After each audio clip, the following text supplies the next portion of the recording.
Chapter 495. Although Karna was coughing up blood, his face did not change much. He was still pale because he was a Caucasian. After calmly wiping away the blood that he had coughed up, Karna put away his golden spear.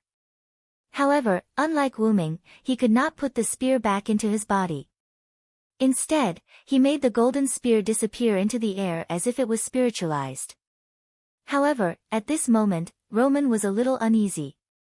"Are you for real? Karna was beaten to the point of vomiting blood?" Roman looked at Wyrm in surprise. "Well, doctor, what's so strange about that?" Matthew, the good student, raised his hand and asked. "Karna has the golden armor given to him by the Indian sun god, Surya. It's safe to say that almost nobody can hurt him," Roman answered Matthew's question. At this moment, Karna continued Roman's words. "That's right. My armor can block 90% of the damage. Even if it's a grade A+ military relic, I can still take it head-on." Hearing Karna's confession, Gadotsi, Matthew, and even Roman were shocked.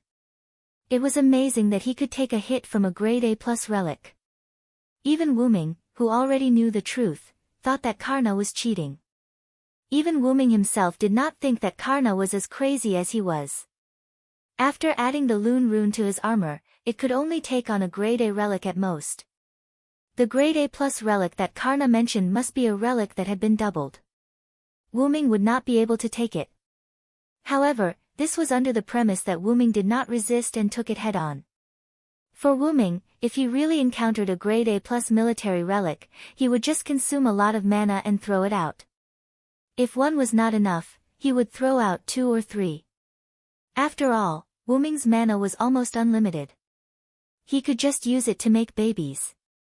Of course, Karna's cheating couldn't be stopped.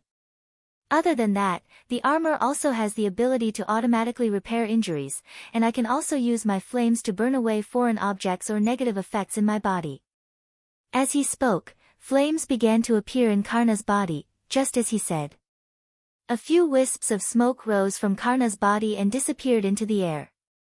"I've already eliminated the light in my body. Without the source of damage, the wounds in my body have already begun to heal." He had to admit that the clear debuff skill was really useful. In fact, even if Karna didn't burn the light with flames, Wyrm would have removed it anyway. First of all, as we saw earlier, even without Wyrm, Karna could have made contact on his own. Secondly, there was no need to keep the light. Hostage-type methods wouldn't work on Karna at all, even if the hostage was himself.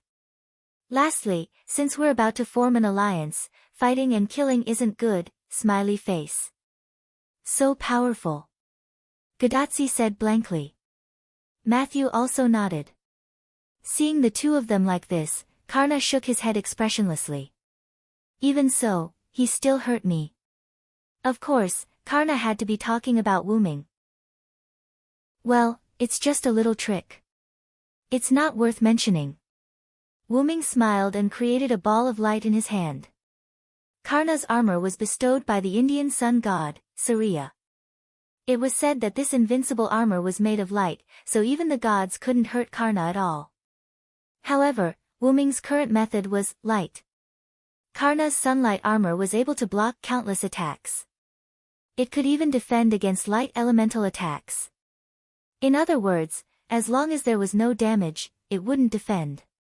Therefore, in the face of Wyrm's light, Karna's armor was completely unaffected. In Wyrm's eyes, Karna's armor was like a piece of armor with a large gap.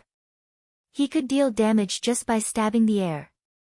In other words, Karna was naked in front of Wyrm. Cough, cough, back to the topic, Wyrm used the characteristics of light to temporarily pass through Karna's armor and into Karna's body.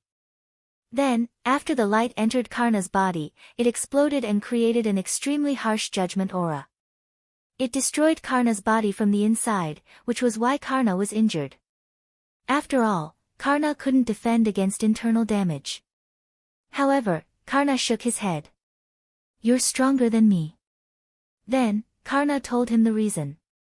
"Let's not talk about the second time we met. The first time we fought, I lost." Gadotsi, Matthew, and the others also understood something. Wyrm had met Karna in other places and defeated him, and Karna still had the memory of being defeated. However, Wyrm shook his head with a wry smile. In the beginning, Wyrm was able to defeat Karna by relying on the help of suppression, his own skills, and the protection of the golden armor.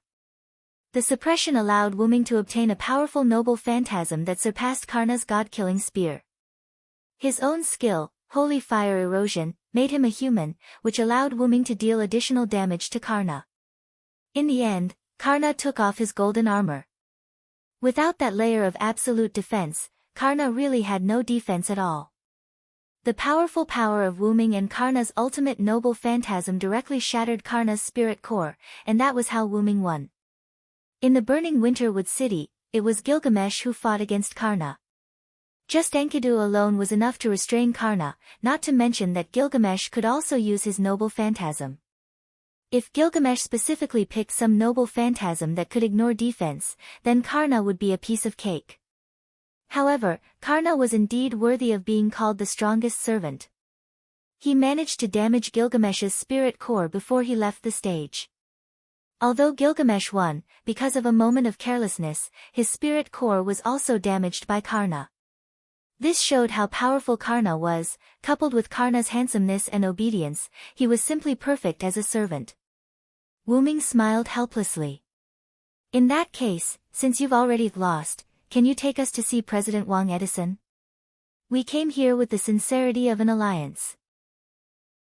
The fight was over, Karna had admitted defeat, and Gudatsi and Matthew were fine. In that case, it was time to talk about business. I was so focused on watching the two of you fight that I forgot the purpose of coming here. Ahaha. Roman said weakly. Then, he was looked at with disdain by everyone. Since you only want an alliance, then I'll naturally take you there. After Karna finished speaking, he was ready to take Wyrm and the others to see the President Wang. Is everything okay here? Gudatsi said cautiously. The steel city of Cebuasi had been turned into ruins, and a large amount of steel could be vaguely seen mixed in it. Those were the remnants of the mechanized infantry. No need, there's no living person here, and this fortress is actually just for decoration. It won't be long before the mechanized infantry comes to repair it. Good lord, this place that was originally an ordinary town turned into a steel fortress. It was probably built and constructed by the mechanized infantry that Karna mentioned. It had to be said that robots were useful. They were emotionless, tireless, and calm. If the number was increased, they could even kill a third-rate servant. Of course, because the President Wang didn't have the Holy Grail, these mechanized infantry were much weaker than the other forces. However, no force was willing to deal with the UA forces, so there was no need to be too nervous. Let's go, it's a bit far from San Francisco. Let's try to get there before dark. After that, Karna jumped and left. There was no need to worry about losing him. The servant's aura was very obvious, so Wyrm was not in a hurry. Then I'll turn off the screen first. After that, Roman's figure disappeared in front of them. Let's follow him. After that, Wyrm pressed his hand on the ground, and a white deer appeared. It was the one he rode before. Then, Wyrm, Gudatsi, and Matthew sat together again. But this time, there was no sign of Gudatsi sleeping. In this way, Wyrm's plan to go west came to an end. Chapter 496. Wyrm, Gudatsi, and Matthew rode the white deer and followed Karna. Although Karna ran very fast, the white deer controlled by Wyrm was not slow either. Hence, Karna had no intention of slowing down, or rather, he had no intention of slowing down from the beginning. In this way, with Karna's pass, Wyrm and the others could be said to have a smooth journey. Witnessing the scene of the mechanical kingdom along the way, Gudatsi and Matthew were quite surprised. Even Wyrm was a little surprised. Along the way, basically every town had become a steel fortress, just like a modern town. Every city had stable residents, and there were also a small number of mechanical infantry. Other than that, there were a large number of mines in the central and western part of the Cordillera Mountains. There were a large number of mechanical infantry with all sorts of tools, such as picks, shovels, chisels, and so on. Countless minerals were being transported in the direction of San Francisco. Wyrm guessed that it was likely to be the raw materials for the production of mechanical infantry. I'm afraid that these mechanical infantry were created by Edison. This was Wyrm's judgment at that time. However, both Gadotsi and Matthew felt that it was right. After all, Edison was an inventor, and it was not unacceptable for him to produce these mechanical infantry through noble relics or skills. After all, they were servants, and the definition of ordinary people lost its effect. Indeed, these mechanical infantry were all created by Edison alone. Karna also nodded. However, Wyrm was quite concerned about this sentence. They were created by one person, and there were so many of them. Although the strength of these mechanical infantry could not compete with the soldiers of other forces at all, and could even be said to be crushed, these mechanical infantry were equipped with special equipment.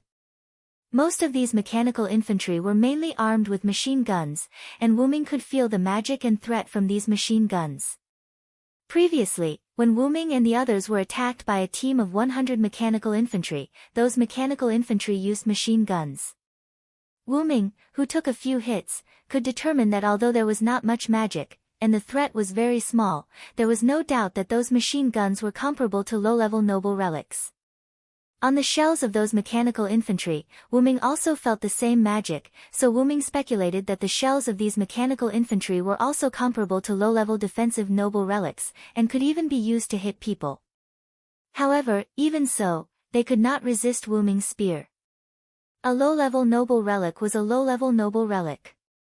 Wyrm's spear was enchanted, and piercing these mechanical infantry was as easy as piercing paper. Of course, even if he didn't add magic to the weapon, it wouldn't be too difficult to stab with the spear. It would only be like piercing through cardboard. It was precisely because of this that the team of 100 mechanical infantry they encountered earlier was so easily annihilated by Wyrm. However, if compared to the soldiers of the other forces, it was almost enough. After all, mechanical infantry used machine guns, and this was the only force that used firearms among the several forces. Although they could also compete in numbers, the other forces were blessed by the Holy Grail, so it was obviously unwise to compete in numbers. Of course, if Edison's production speed was enough to rival the other forces blessed by the Holy Grail, or even surpass them, it was not impossible to compete in numbers. Wyrm still remembered the incident where Edison only slept for 3 to 4 hours when he was alive.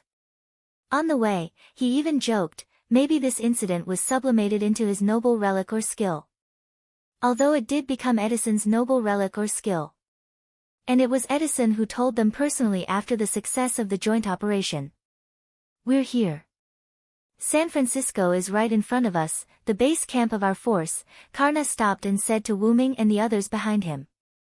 Looking at the gradually darkening sky, Wyrm felt that with Karna leading the way, it would indeed save them a lot of effort. Although Wyrm also knew that Edison's base camp was in San Francisco, and he also knew the general location, he had not been to this place before. Compared to fumbling around on his own, it would be faster to have a familiar person leading the way. Then let's go, get ready to form an alliance with Edison. Then, the four of them entered San Francisco together and came to a palace-like house.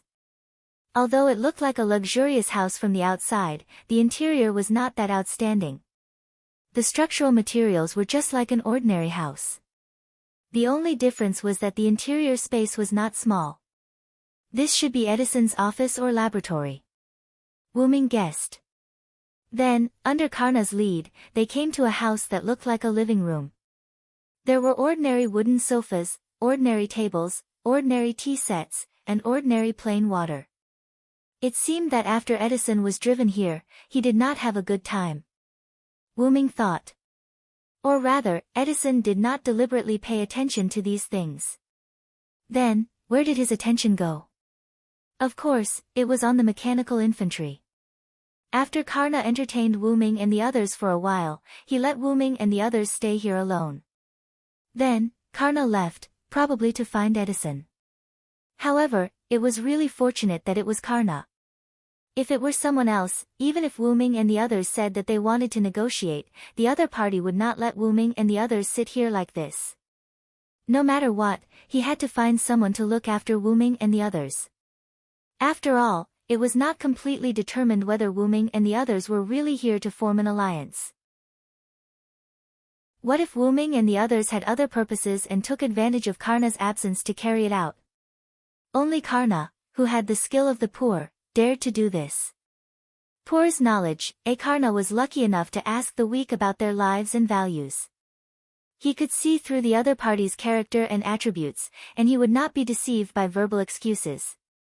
In addition to not being deceived by falsehood, he also had the characteristic of not being deceived by false words. Karna could tell that Wu Ming and the others were not lying through this skill. Coupled with Karna's understanding of Wu Ming, he was very relieved to let these outsiders stay here alone. I can only say that as expected of Karna. Wu Ming drank a mouthful of plain water and said indifferently. Gudatzi and Matthew were stunned by Wu Ming's sudden words. Assassin, what did you just say? Why don't I understand? Gudatzi naturally would not hide her doubts in her heart and asked directly. It's nothing. I just figured out some things. It's nothing to worry about.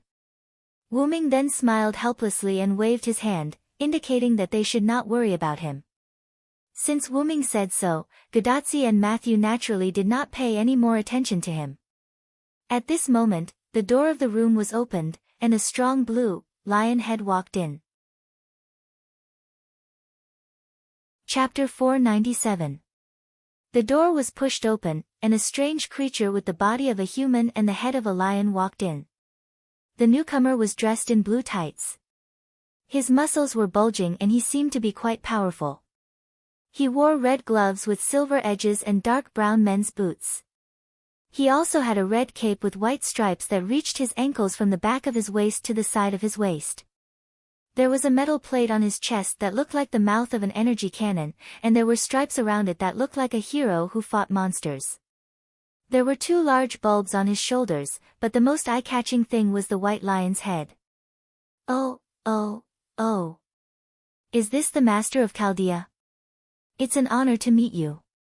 With your help, our wishes will come true. The lion's head spoke in a lion's voice as soon as it appeared. Gudatzi and Mashu were stunned when they saw the lion's head, because the contrast was too big. Now they felt like they were watching a comedy. Wu Ming was also curious about the lion's head, but he was not as stunned as Gudatzi. You must be President Wang Edison. Gudatzi and Matthew widened their eyes as soon as Wu Ming finished speaking. They looked at Wu Ming as if they had gone crazy. Wu Ming pretended that he did not see them, and the lion's head, Edison, did not notice Gudatzi and Matthew's expressions. He was looking at Wu Ming. Oh. You're right. I'm the symbol of America. I'm the king of all presidents. I am Edison. Then, Edison struck a pose on his own. Gudatzi and Matthew did not know what to do. It was too awkward. Yes. President Wang, please move aside. Your body is too big. Then, an intellectual female voice was heard. Oh. Sorry. With that, Edison walked towards the interior of the room. It turned out that Edison stopped to talk to Gudatzi and the others as soon as he opened the door.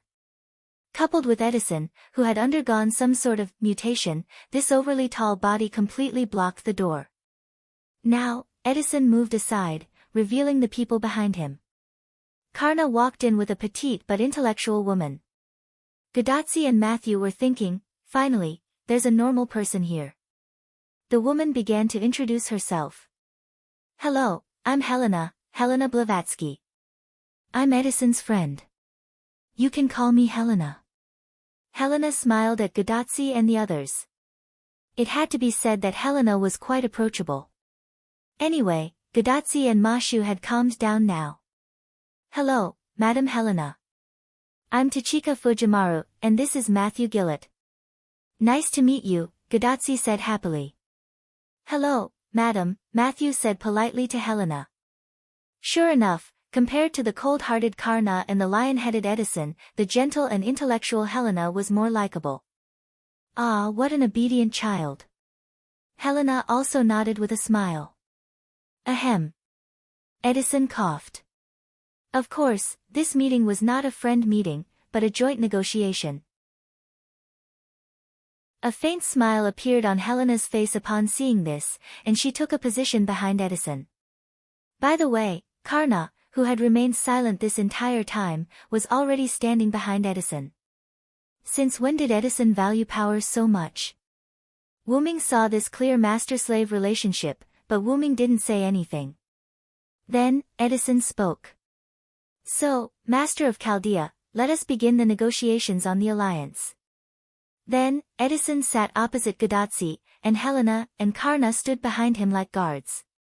The atmosphere changed instantly. In order to not lose their dignity, Matthew and Wuming went behind Gadotsi together. Now, Edison and Gadotsi were sitting opposite each other, Karna and Helena were facing Wuming, and Matthew was standing behind Edison and Gadotsi.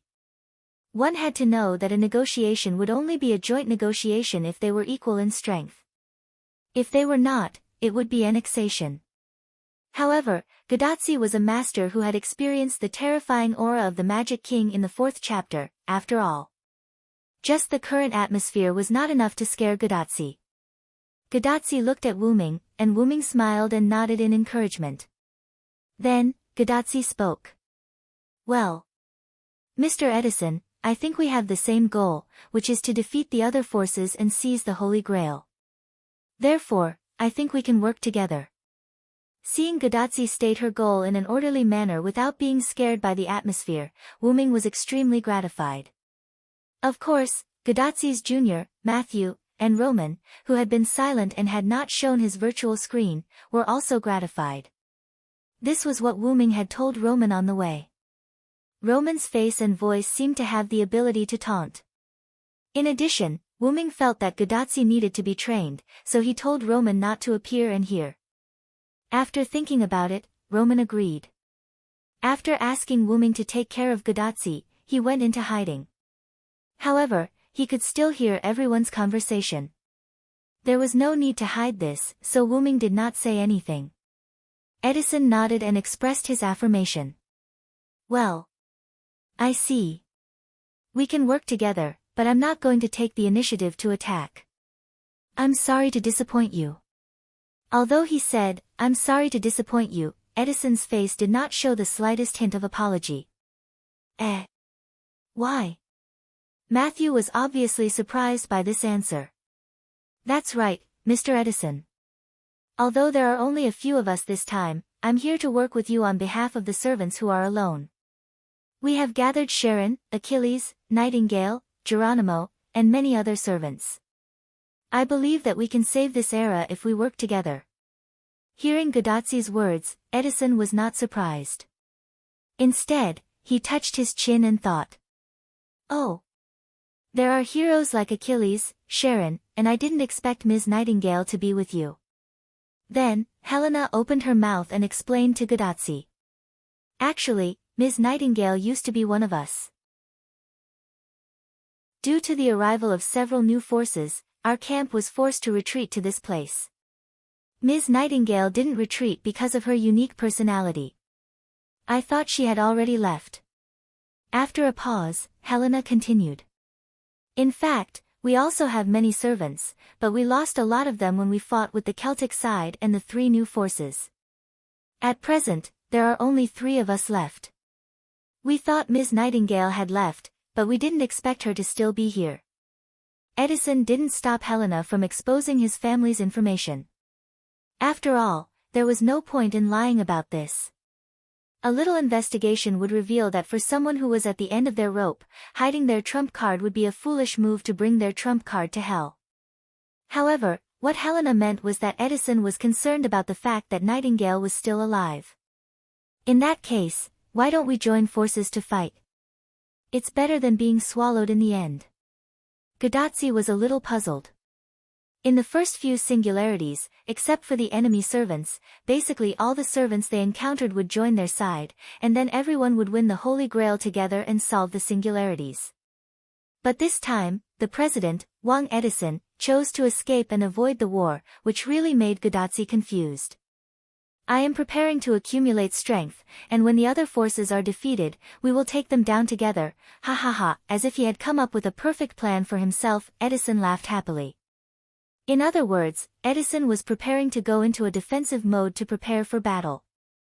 However, it could only be said that he was worthy of being an inventor's brain, and he really didn't know anything about war.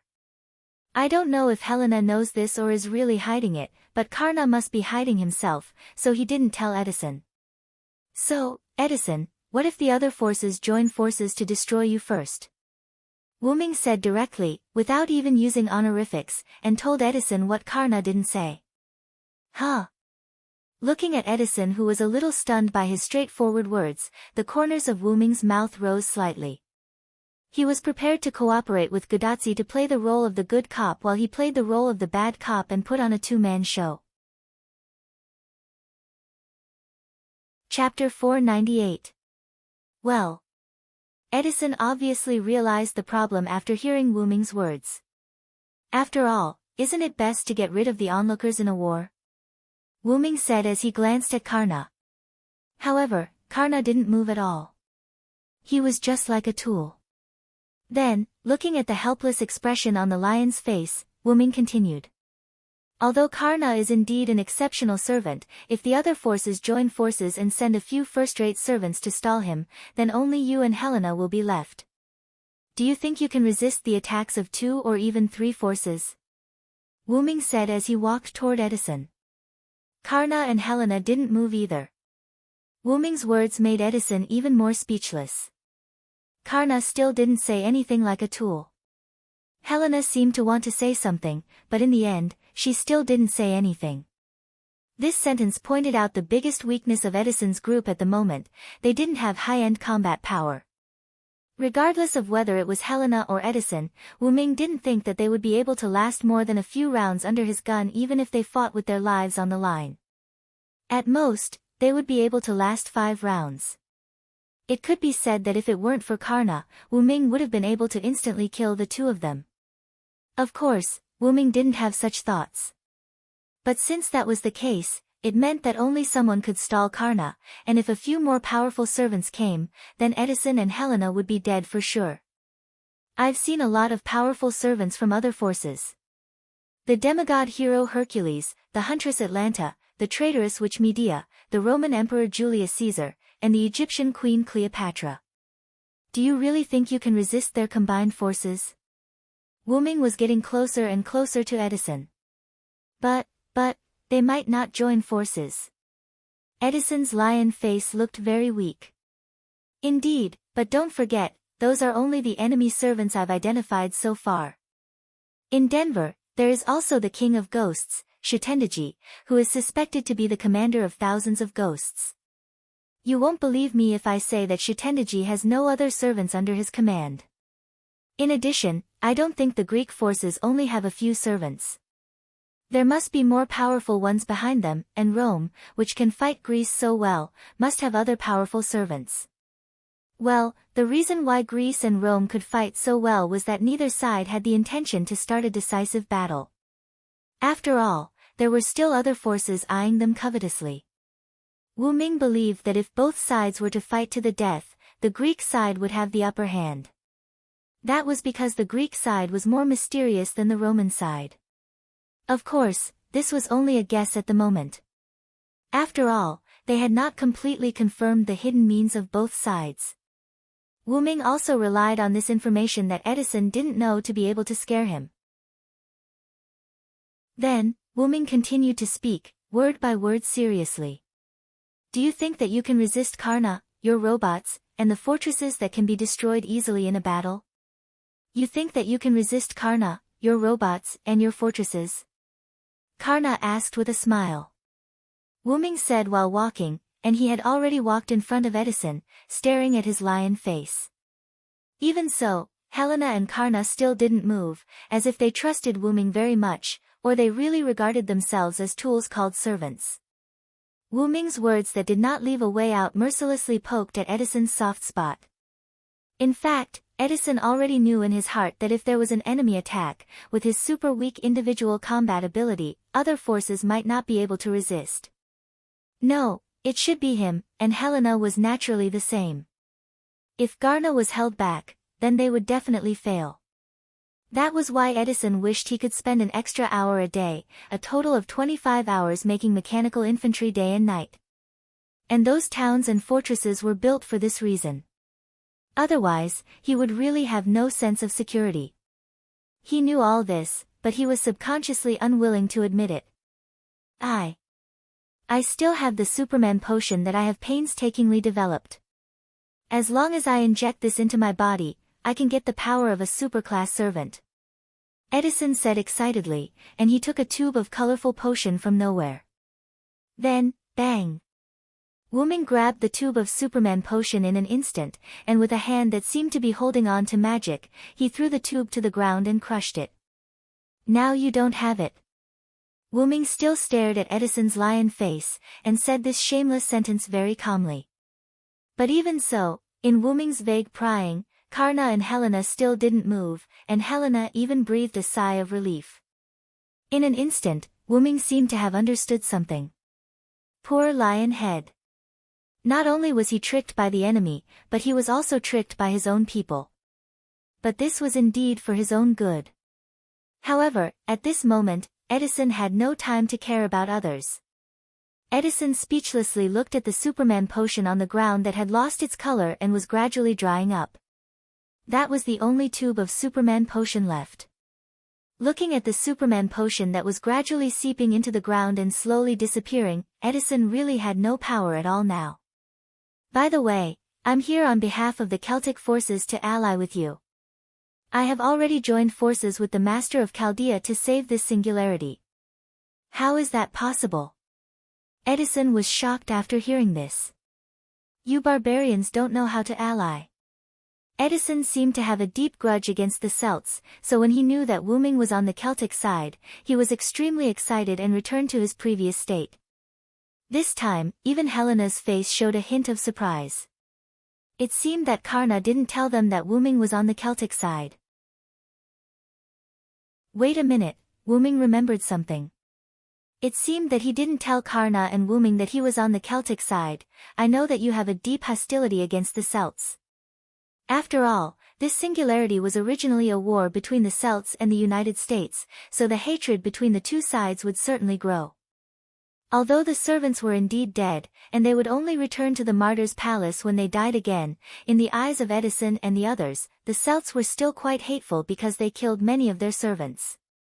But the Celts didn't think that way. It was the law of the jungle. Ahem. As expected of the Celtic barbarians, but there is a saying that there are no eternal enemies, only eternal interests. But compared to interests, I want to be friends with you. Edison stared blankly at Wu Ming's sincere eyes, somewhat at a loss.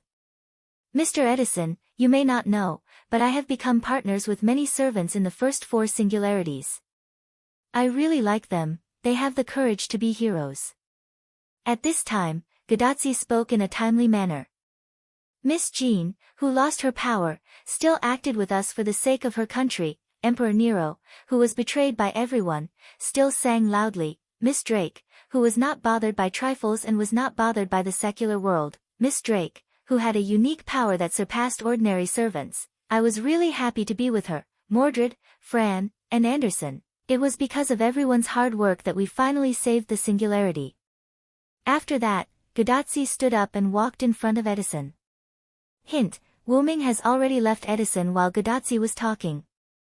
Gadazzi held Edison's furry hand and said firmly, "Please cooperate with us, Mr. Edison." Edison looked at Matthew's smiling face, Wu Ming's hateful face, because of the Celtic forces, Helena's encouraging face for her friend, and Karna, who finally nodded. Edison nodded heavily. Oh. Chaldea's master. From today on, we are partners. Oh. Seeing Edison posing like a Chinibu again, the people present did not feel awkward anymore. Instead, their faces were filled with joy, and the joy of having a new partner increased. Chapter 499. After officially deciding to work together to fight against the other forces, Edison roared, "Oh, oh, oh, I'm going to implement a 26-hour-day work system now," and left. He probably went to continue building mechanical infantry. After all, Edison's only purpose was to build mechanical infantry. Karna, on the other hand, greeted Gadotsi, the master, leader, and left San Francisco to continue guarding Boise. After all, Wuming said that Denver might be the king of ghosts, Shitendaji, so he still had to go and guard it. In the end, only Helena, who was already sitting with Gadotsi and Matthew, was left at the scene. Wuming could only smile bitterly. Should he say, as expected of women?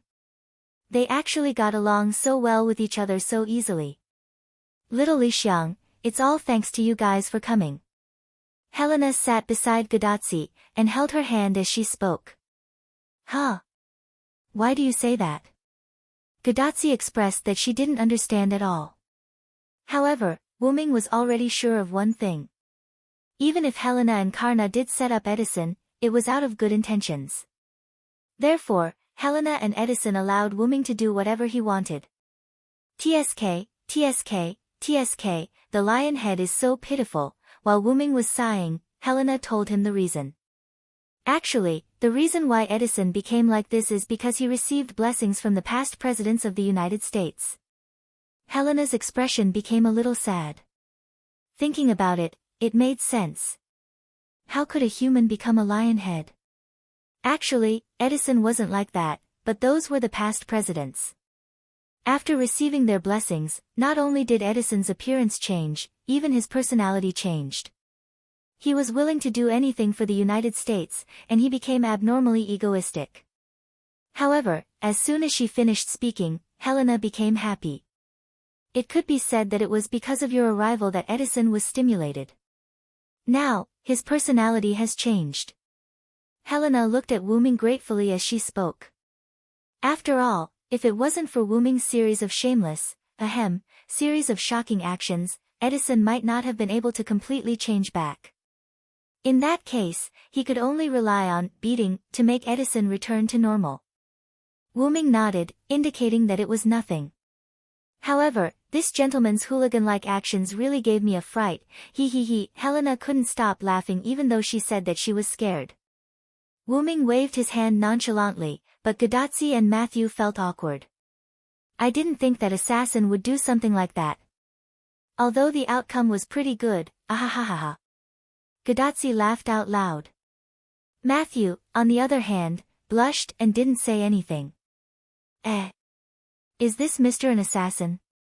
I couldn't tell. Helena was a little surprised because of how Gadotsi addressed Wuming. After all, Wuming had the temperament of a king and the aura of light like the sun. It was really hard to tell that he was an assassin. I'm indeed not an assassin. Tachika just called me that out of habit. I haven't introduced myself yet. I'm really sorry, Madam Helena, you can just call me Celander. Wuming said as he bowed to Helena in an ancient Celtic salute. You're really a Celtic, eh? I thought you were joking just now. As a lady who had studied magic all her life, Helena naturally knew about Celander, the warrior in the Celtic myth, the long march to capture the bull. So, you're a lancer. When talking about the Celtic warrior Celander, one would definitely think of his holy spear, Yggdrasil, that was comparable to or even stronger than the magic spear Jayberg. However, Wuming shook his head in response to Helena's guess. I'm sorry. Because Maeve used the Holy Grail to distort me, I descended as a berserker this time. Berserker. Whether it was Helena, Matthew, or Gadotsi, they all exclaimed in surprise. Helena was surprised that Wuming descended as a berserker, but he was full of knowledge and wisdom. She wasn't surprised that Wuming was a berserker. After all, Celtic followers basically had crazy behaviors, and they had the qualifications to become a berserker. Gadazi and Matthew really didn't expect Wuming to be a berserker. Although Wuming didn't say anything when he was in Riverton, looking at Wuming's appearance, it didn't seem like he was related to a berserker. I thought Senior Celander was a lancer or a ruler, Matthew, who was sitting on the other side of Gadazi, said softly. Gadazi stared at Wuming and nodded. On one hand, she agreed with Matthew's words, and on the other hand, she was blaming Wuming for hiding it from her. After all, you didn't ask me. Wuming instantly threw away the blame. Then, Gadazi's little face became angry, and she looked at Wuming with dissatisfaction. Wuming smiled bitterly, then walked behind Gadazi and stroked Gadazi's little head as if he was petting a cat. Only then did Gadazi's face regain a smile. You two are really close, Helena said with a smile as she looked at Wuming and Gadazi, who were like a pair of siblings. Indeed, Matthew also looked at the interaction between Wuming and Gadazi with slight envy. However, he didn't know whether he was envious of Wuming, who could be so intimate with Gadazi, or envious of Gadazi, who could enjoy Wuming's touch. Then, Matthew's cheeks turned red, and he quickly shook his head as if he was trying to get rid of the impure thoughts in his heart. Are you close? I don't think so. I think it's a normal relationship. Helena smiled helplessly as she looked at Gadazi rubbing Wuming's hand unconsciously again. She decided not to talk about it anymore.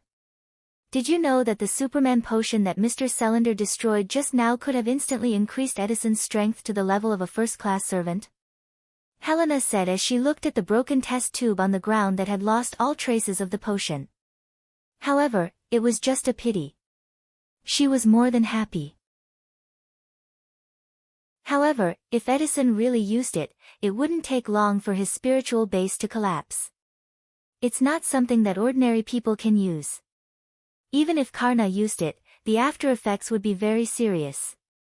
Gadazi's and Matthew's worried faces disappeared after Helena said that. They originally thought that Wuming's shameless behavior had destroyed Edison's trump card. However, since it was a trump card with super strong after effects, and Edison didn't say anything about it afterward, Gadazi and Matthew didn't have to worry about it. Indeed, Edison's Superman potion has super strong after effects. However, since it's a miracle potion from Edison, the king of invention, I think it still has some effect. Wuming took out a colorful potion from the golden ripples. It was Edison's Superman potion. Huh? Chapter 500. What's going on?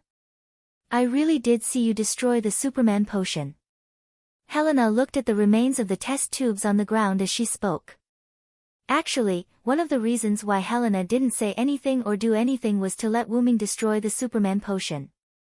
After all, this thing was too dangerous for Edison. As Edison's best friend, Helena didn't want to see her old friend go astray. Then, Wuming smiled. Test tubes can be created easily. With that, Wuming stretched out his hand, and a test tube that looked exactly like the Superman potion appeared in Wuming's hand. There was also the rainbow-colored Superman potion in it. After I got the Superman potion from Edison, I placed it in my relic space and created a replica in an instant to pass it off as the real thing. When Wuming took the Superman potion, there was a magical wave in his hand.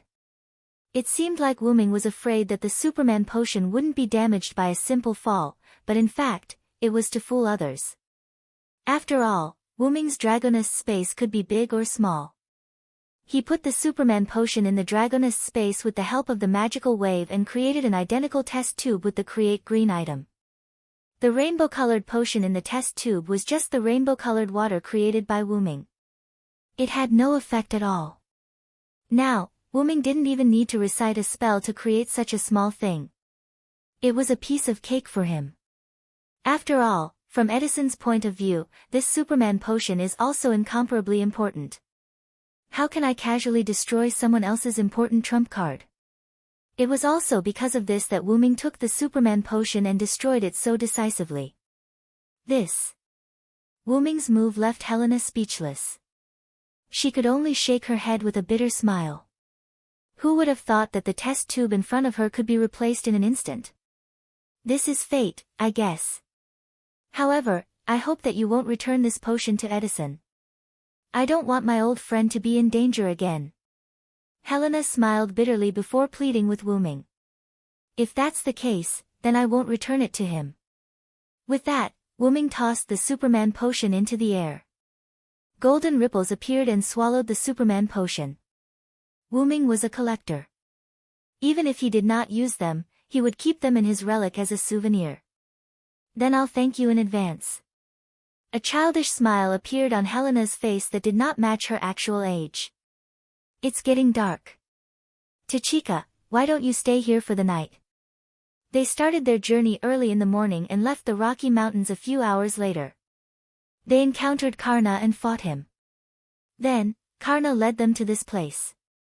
By then, the sky had already begun to darken. In addition, the negotiation had taken a lot of effort, so the sky had naturally darkened. Looking at the completely dark sky outside, Gadatsi naturally nodded. After eating the dinner that Wuming prepared in his relic space, Helena assigned the three of them a room. Wuming's relic space was really a utility room. There was everything, and the food ingredients would not spoil in the space. After all, there was magic power to maintain them. Therefore, using the Create Green item, Wuming casually created a kitchen and made a feast. Because of the aroma, Helena was attracted to eat with him. Even Helena in the 19th century was captivated by Wuming's food. Well, of course.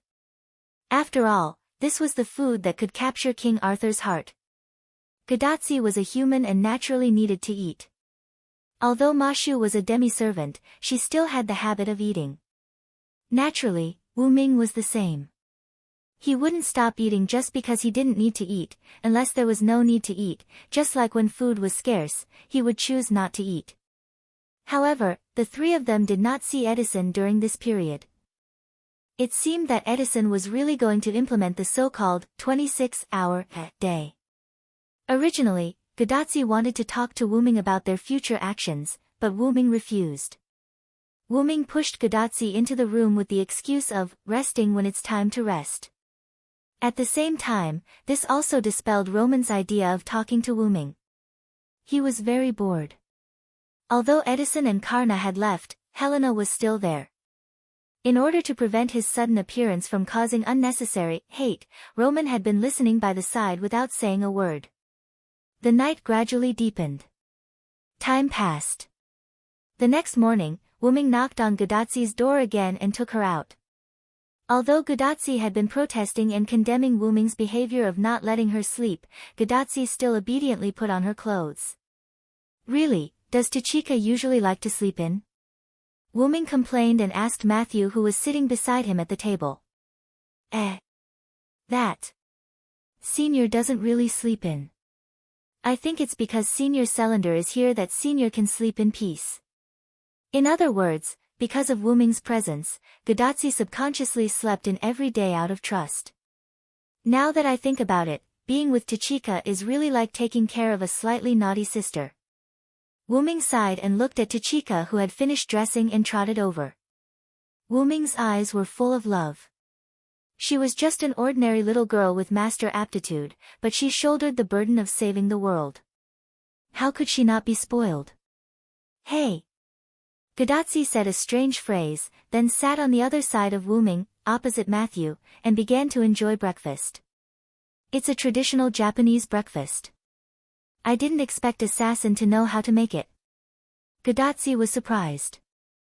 Matthew was also surprised, but because of his shyness and his senior's absence, he didn't say anything. You know, I'm not dead yet. This servant's body is just a temporary body. I still have a sister in another world. If I don't know how to cook, my sister will run away with someone else. Wuming smiled and made a little joke. However, this was unexpected news to Gadatsi and Matthew. Hey! Assassin, you actually have a sister. How old is she? What does she look like? Is she your brother? Gadatsi was like a paparazzi, began to dig out Wuming's background. Okay, let's eat first. It's getting cold. I'll tell you these things later.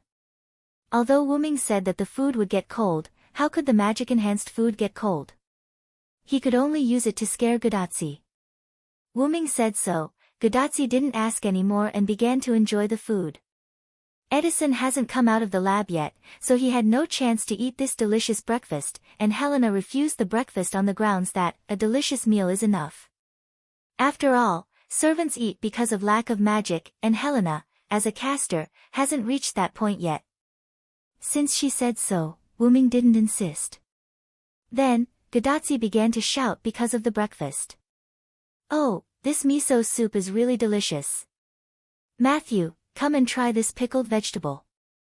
Ah, this grilled snapper is so delicious. Saving people is worth it." Wuming listened to Godatsi's sigh and could only smile helplessly. The reason for saving people is to eat breakfast.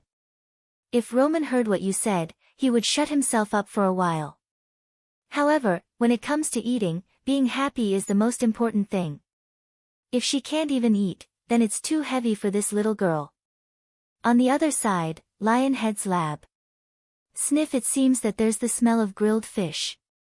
Is it because I'm too tired and hallucinating, M? Chapter 501. After breakfast, Wuming, Godatsi, and Matthew went on their way. It just so happened that Edison was attracted out of the laboratory by a special fragrance and happened to meet Wuming and the others who were about to leave. Then Edison and Helena saw Wuming and the others off. Before leaving, Wuming gave Edison a communication device similar to a modern mobile phone.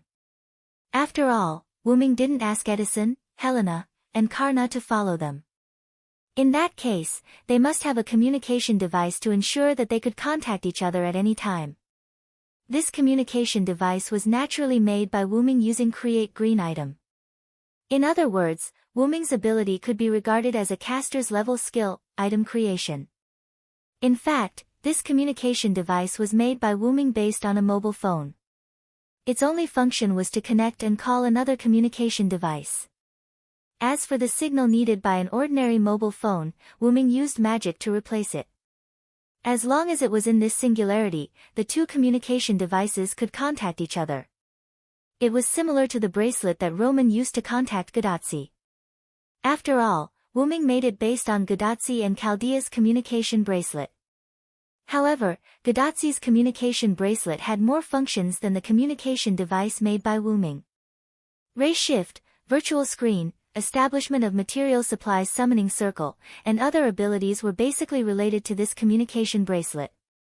Although the inventor of the telephone has always been controversial, it was undeniable that Edison could indeed make a telephone. That was to say, if he wanted to, he could also fight a modern war. However, his enemy was something that modern war couldn't fight. Moreover, if he really did that, it would be as unreliable as building a hot spring hotel to serve ordinary people at the end of the world. Who would enjoy the comfort of a hot spring if they couldn't survive? As for Edison, if he had the time, he would he would definitely choose to make a few more mechanical infantry instead of choosing to build a communication device. However, he didn't have many subordinates. They were all mechanical infantry that only knew how to obey orders, so building a communication device was useless. In Wuming's opinion, it was better to install a monitor on the mechanical infantry. However, it was a bit extravagant to install a monitor on all the mechanical infantry. It was better to build a communication device.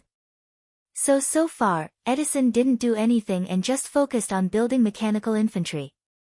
Therefore, Edison was quite interested in the gadgets that Wuming gave him. Be ready to attack at any time. After saying that, Wuming turned his gun into white deer and left with Godatsi and Matthew.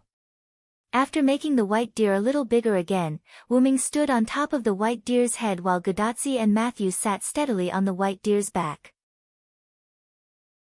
With Wuming's stabilizing magic, there was no need to worry about Godatsi and Matthew being thrown out. Of course, the same was true for Wuming. Without the mount skill, Wuming's control over the mount had decreased by more than one level. After all, the white deer under him was transformed from his gun and could not be regarded as a complete mount. Therefore, he also needed to use magic to stabilize his body. The white deer drove away from a small plain area in the west and entered the mountainous area. The white deer jumped up and down, but it still had no effect on Wuming and the other two on the white deer. Gadotsi and Matthew said a few words and then pulled Wuming down. After all, Wuming promised to tell Gadotsi the story of his sister. Wuming also shook his head helplessly, then he began to tell the story of his sister. Because of their trust and the fact that there was no need to hide anything, Wuming did not plan to hide anything. Everything he said was the truth. However, Wuming did not tell the story as a legend, but as Mayo's brother. After all, it was a continuous experience. Wuming talked for a while before he left Mayo's world and went to another parallel world. Wuming also stopped. After all, he had to let Matthew and Gadotsi digest it. I feel that the man named Amiya Kiritsugu is bad. He actually wants to raise Mayu as a living tool.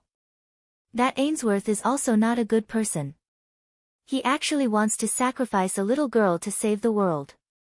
If he is really so strong, we can just think of other ways, Gadotsi said unhappily. Although this is the case, from the perspective of human beings all over the world, Amiya Kiritsugu's ideal and Ainsworth's approach are both correct. Wuming did not deliberately refute Gadotsi but considered it from a more rational point of view. However, although Amiya Kiritsugu's worries were groundless, Ainsworth really did have the power to save the world. Although it was also considered an opportunist, to be able to trick Wuming, he was also quite capable. Then, just as Gadotsi was about to refute, Wuming continued. However, let's not talk about whether they have the power to save the world first. Just the fact that they dare to touch my sister is absolutely not allowed. Wuming said rather domineeringly. However, in Gadotsi's eyes, this was a siscon. I didn't expect you to have a siscon, assassin. Gadotsi snickered. This made Wuming feel rather helpless. It was not that he did not dare to admit it, but it was not a good word to say. At this time, Wuming and Gadotsi heard a series of trivial words. It's just that I didn't expect the Holy Grail war in the parallel world to be like this. The Holy Grail is a humanoid life form, and it changed from being a magician to using a class card. This voice was undoubtedly Roman's. There's no one else now, do you have to be so sneaky? Wuming said to the bracelet on Gadotsi's wrist rather disdainfully. Sorry. Accompanied by Roman's apologetic voice, Roman's figure appeared along with the virtual screen. I was fascinated by your story just now and forgot to turn on the virtual screen for a moment. Although the magic consumption of the virtual screen was slightly higher, it was a little too much for Chaldea, who could not obtain external funding. However, because of Wuming's generous funding, Chaldea would not lack magic even if the virtual screen was always turned on. Previously, when Wuming went to Chaldea, although he did not give Roman a magic crystal or something like that, he gave him an automatic magic production device. This device was actually a defective product of the magic supply device in Blackie's body. The magic supply device in Blackie's body was transformed into an organ like a magic circuit, but this defective product could not be loaded into the human body. Although it was called a defective product, it was no different from the one in Blackie's body except that it could not be loaded into the human body. A device was enough to supply a servant with magic power. Wuming did not give Roman a device, but dozens of devices, and Wuming also increased the power, enough for Chaldea to squander. At this time, Matthew spoke faintly. A humanoid Holy Grail. Matthew was quite concerned about Mayu as a humanoid Holy Grail. The humanoid Holy Grail and the androids cultivated for the servant experiment could be said to have similarities. Matthew found a resonance. And this resonance was not a good thing. As Matthew's attending physician, Roman knew very well that this was not good for Matthew. As if he also knew that he started the wrong topic, Roman naturally shut up. Gadotsi did not ask Wuming to continue the story, but asked the next step. Assassin, what are we going to do next? Then, Wuming had a smile on his face. Of course, first get rid of the bystanders. Chapter 502. The three of them heard what Wuming said not long ago and looked at Wuming awkwardly. After all, When Wuming said this sentence before, he was referring to the American forces, but Gadotsi and the others didn't think that Wuming would backhand an ally that had just formed an alliance. Of course, I'm not talking about Edison. Wuming shook his head with a smile. I'm talking about there. Wuming said as he pointed to the Rocky Mountains. You mean, the Japanese Holy Grail forces?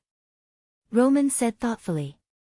Of course, now the Celtic forces in the easternmost part of the continent and the American forces in the westernmost part of the continent are on the same side.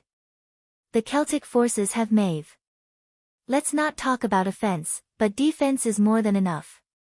After all, in addition to Maeve, who was not weak, there was also Finn, Dilmund, and the Indian servant that he had never met. However, according to Maeve, she had some relationship with Rama. Since she had some relationship with Rama, she was certainly not weak, so he didn't need to worry too much about the Celtic forces for the time being.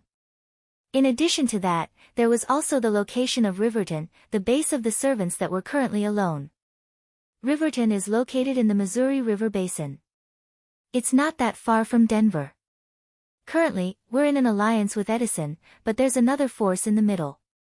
The situation isn't good, so I think we should get rid of the Japanese force that's obstructing Riverton and San Francisco's Denver. Gadotsi, Matthew, and Roman heard Wuming's explanation and also felt that Wuming was right, and they all nodded.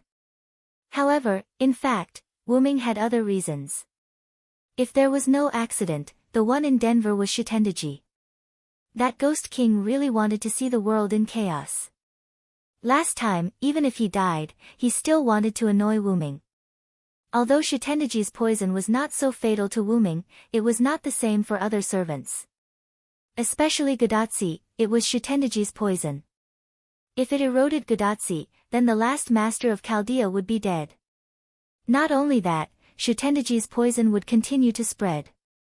Although he didn't know if there was an end to it, but if the entire American continent was poisoned, it would be quite a headache for Wuming. So this time, Wuming didn't dare to leave her until the end. If she caused trouble again, it would be really bad. But even if it wasn't for Shitendaji, Wuming would still choose Denver as the first force.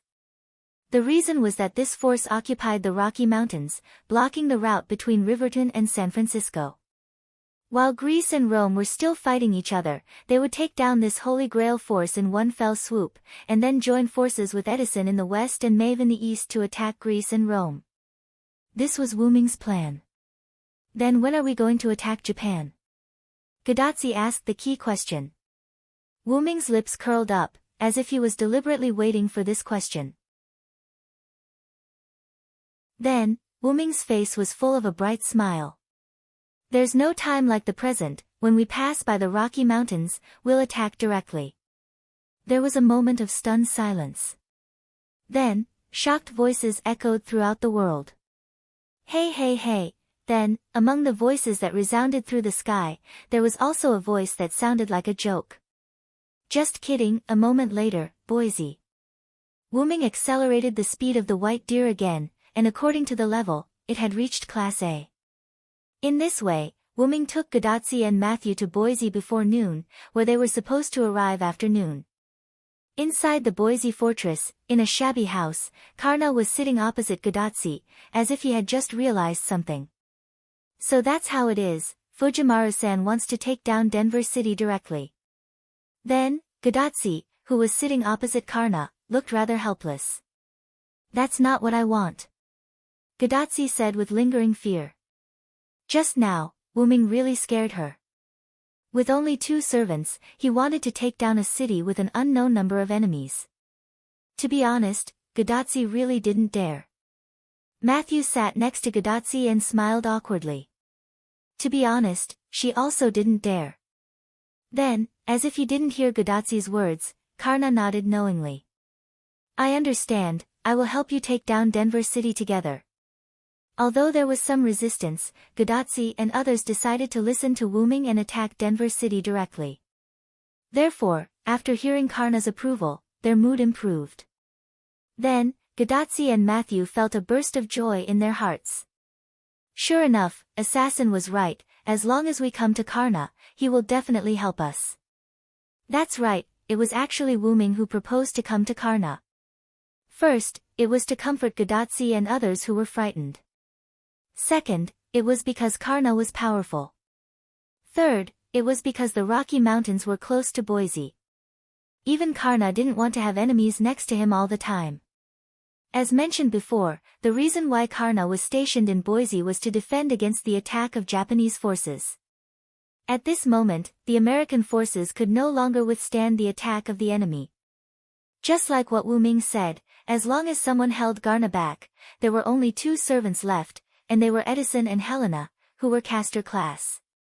In the face of the mysterious Japanese ghost clan, even if they risked their lives to destroy the Japanese forces, they would still be defeated. Therefore, Karna was personally stationed in Boise. In fact, if it weren't for the arrival of Wuming and others, Karna would have been wandering in the central plain basin of the Cordillera Mountains, checking the enemy's movements.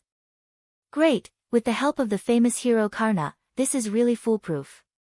On the left side of Gadotsi and Matthew, Roman's virtual screen appeared there. Karna, on the other hand, glanced at Roman and didn't say anything.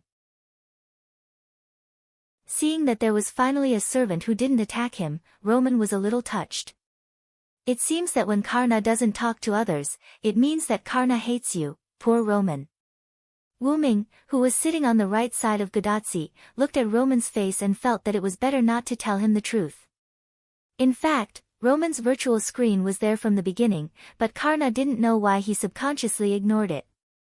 If the enemy is really Shitendaji, my flame can play a big role. The sun's flame could burn everything, so it was more than enough to deal with Shitendaji's poison. Wuming nodded and agreed with Karna's words. In fact, this was one of the reasons why Wuming looked for Karna. In that case, let's go back to Riverton first, and then I will release my noble phantasm. You pay more attention to Karna, use my noble phantasm as the signal, and we will attack Denver together. Wuming's intention was simple. First, they had to find Karna, then Wuming and the other 2 would return to Riverton and gather people to attack Denver. With Wuming and Karna around, the poison around Denver would not be a problem. After all, other than Karna's flame, Wuming could also use the trinkets in his noble phantasm. No problem, as long as I sense your noble phantasm, I will definitely come, Karna said solemnly. In that case, let's not waste any more time. We'll go first. After a simple farewell, Gadotsi waved goodbye to Karna. Needless to say, Gadotsi was quite lively. Although Karna only nodded at Gadotsi's farewell, it was enough to see that Karna had a good impression of Gadotsi. I feel like I'm being hated again, as Roman complained helplessly and Gadotsi and Matthew comforted him, Wuming and the other 2 set off again. Then, Wuming's enemy's noble phantasm rode on his face. Tenki aim. Chapter 503. Tenki aim. Hundreds of Japanese samurai swords rained down on White Deer, where Wuming and the other 2 were, and they launched a large-scale attack. This move reminded Wuming of Gilgamesh.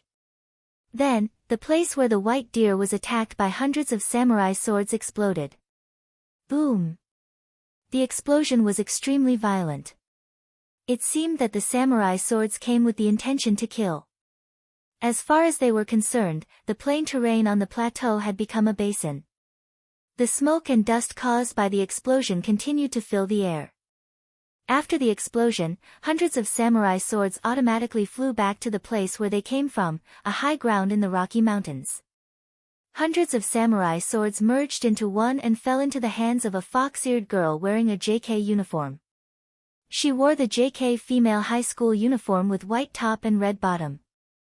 She wore a red unlined gown, red stockings, and high leather shoes that looked like wooden clogs and leather shoes. She also wore a black hat on her pale orange hair. There were 2 shining scabbards on her body. One was a scabbard with silver light. The samurai sword was still in the scabbard, and the other scabbard exuded a golden light. There was no doubt that it was the scabbard of the golden samurai sword in her hand. The most conspicuous thing was the pale orange fox ears on the girl's head and the pale orange fox tail behind her, which made people think of a monster. However, she was not a monster. If Wuming was there, he would be able to see that she was a servant. It was very likely that she was a saber. After all, she was holding a samurai sword. Mission completed, I'm done. The fox-eared girl blinked her orange eyes, put the golden samurai sword in her hand into the scabbard, and was ready to leave. Then, she was also attacked by her enemy's noble phantasm. Mythical Yggdrasil. In an instant, a huge holy light spear burst out from the basin full of smoke that had not yet dissipated. The light spear dispelled most of the smoke. The fox-eared girl also saw the target of her mission. There was a white figure in the place that was destroyed into a basin. That was undoubtedly the person who released the light spear. The white deer's figure still disappeared. Wuming maintained the position of throwing the spear. The holy silver armor on his body exuded light, and the helmet that he no longer wore was once again put on. Behind Wuming, on a piece of land that had not been destroyed, stood Gadatsi and Matthew, who was holding a shield. There was a faint blue magical power on the shield. There was no doubt that this piece of land and Gadatsi were protected by Matthew's noble phantasm.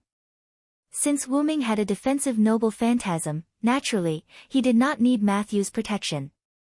I can't believe you found my location. Although her tone was slightly shocked, the fox-eared girl still had a smile on her face. You are indeed a servant that the Spirit King takes care of. The fox-eared girl's body did not stop moving, and she quickly dodged backward. She was not a person like Wuming. If she was really hit by such a military noble phantasm, she would most likely be killed. Even if she did not die, she would lose a layer of skin. Rumble, the light spear hit the fox-eared girl's position. As the fox-eared girl's location was in a mountainous area, the mountaintop was completely destroyed by Wuming's noble phantasm. Countless stones rolled down, forming a scene like a landslide. Just when Matthew wanted to use his noble phantasm to block her, Wuming, who was below Matthew, waved his hand, indicating that Matthew did not need to use his noble phantasm. He took this opportunity to stop her. At the same time, the white light spear fell from the mountaintop, and Wuming firmly held it in his hand. Mythical Yggdrasil, legend of the Holy King, releasing his noble phantasm again, Wuming gently threw out the spear that was emitting light in his hand. However, the noble phantasm that was thrown out this time did not turn into a huge light spear, but countless small light arrows that were arranged in a row. The principle of mythical Yggdrasil's noble phantasm was to control the light to give a huge blow to the enemy. Wuming's holy spear, Yggdrasil, had been left behind in Uruk. Therefore, Wuming's weapon in this singularity was just a simulated artifact. Therefore, it did not have a fixed form, so naturally, it could be used. Then, countless arrows of light hit the countless scattered mountain rocks. As if there was a chemical reaction, the rocks melted and dissipated into the air. It was dissolved by a high-heat substance called light. It was just a stone, so it was as easy as flipping one's hand to dissolve it with a noble relic. Then, the light arrows merged and turned into a holy spear that returned to Wuming's hand. Wuming looked deeply at the mountaintop that was missing a piece and frowned secretly. It doesn't look like it was hit. The fox-eared girl should not have left yet. Although the fox-eared girl was not close to Wuming, Wuming still saw a shadow of the enemy servant through the Lune rune. It was a fox-eared girl. Although Wuming was too far away, Wuming could not sense whether the fox-eared girl had left or not. His sixth sense told him that the person who launched the sneak attack was indeed not dead. He had to say that the opponent had a good plan. Because the distance was too far, Wuming could not sense the enemy servant around him. As long as there were servants, once they were close to each other, they would be able to sense each other. For Wuming, who had a strong mental strength, as long as the servant was not an assassin, it was basically impossible to rely on sneak attacks to get close to him. However, in this way, Wuming could not prepare in advance. Just like the fox-eared girl, releasing a noble phantasm from a long distance. Although the control precision of the noble phantasm would be reduced if it was too far away, it could directly hit the target through prediction and other various factors. It was like a sniper sniping the enemy from a long distance. There were many factors involved in successfully hitting the target, so ordinary people could not be snipers. From this, it could be seen that the fox-eared girl was quite intelligent. However, after Matthew defended the attack and protected Godatsi, Wyrm also found the enemy's position through reverse inference. Before the smoke dissipated, Wyrm threw a noble phantasm. Wyrm's strong vision also allowed him to see the enemy when the noble phantasm broke through the smoke. It was the fox-eared girl. Although the noble phantasm also hit the fox-eared girl's position, Wyrm did not think that the fox-eared girl would not consider the unexpected situation of being attacked by the enemy's noble phantasm. But it doesn't matter. I have no reason to attack them. Now I have a reason. Wyrm whispered to himself. Behind Wyrm, Matthew quickly checked on Godatsi's condition. "Senpai, are you okay?" Matthew was slightly excited and shouted. "I'm fine. Thanks to Matthew's protection, I'm not hurt at all." Godatsi showed Matthew a big smile and then hugged Matthew, which made Matthew's face blush. "What's wrong? What's wrong?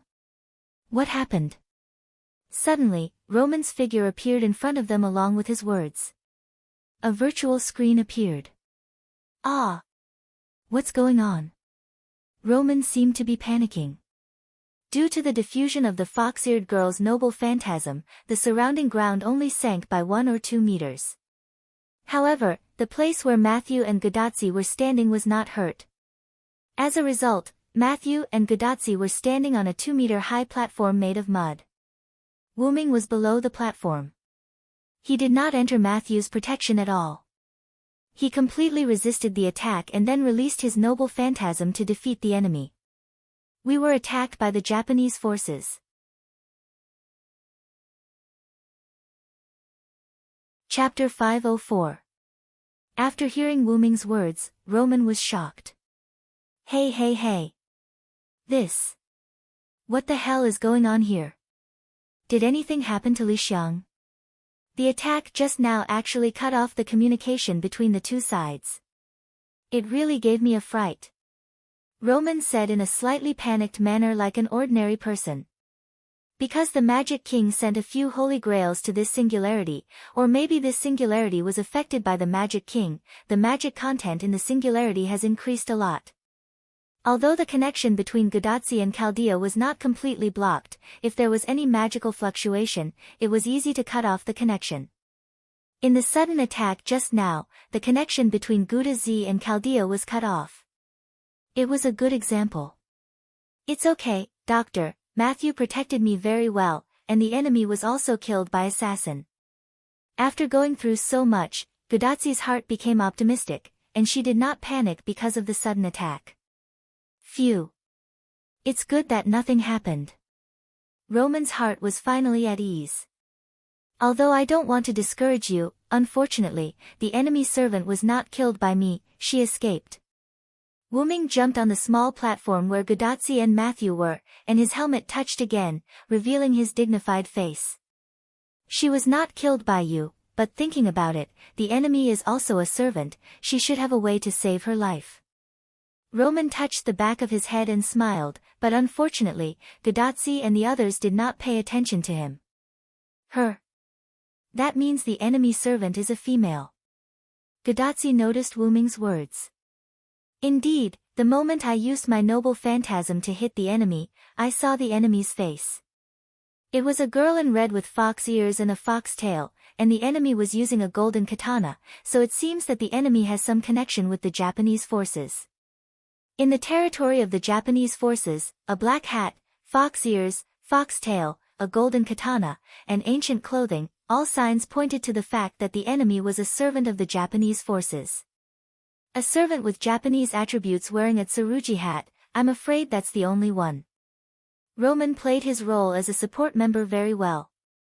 Hey! Doctor, do you know who the enemy is? Matthew asked curiously. I know, after all, I can't be an effective support here, so I read a lot of books about history and mythology. He touched the back of his head as if he was embarrassed. Don't say that, Roman. You have to know that information is also very important.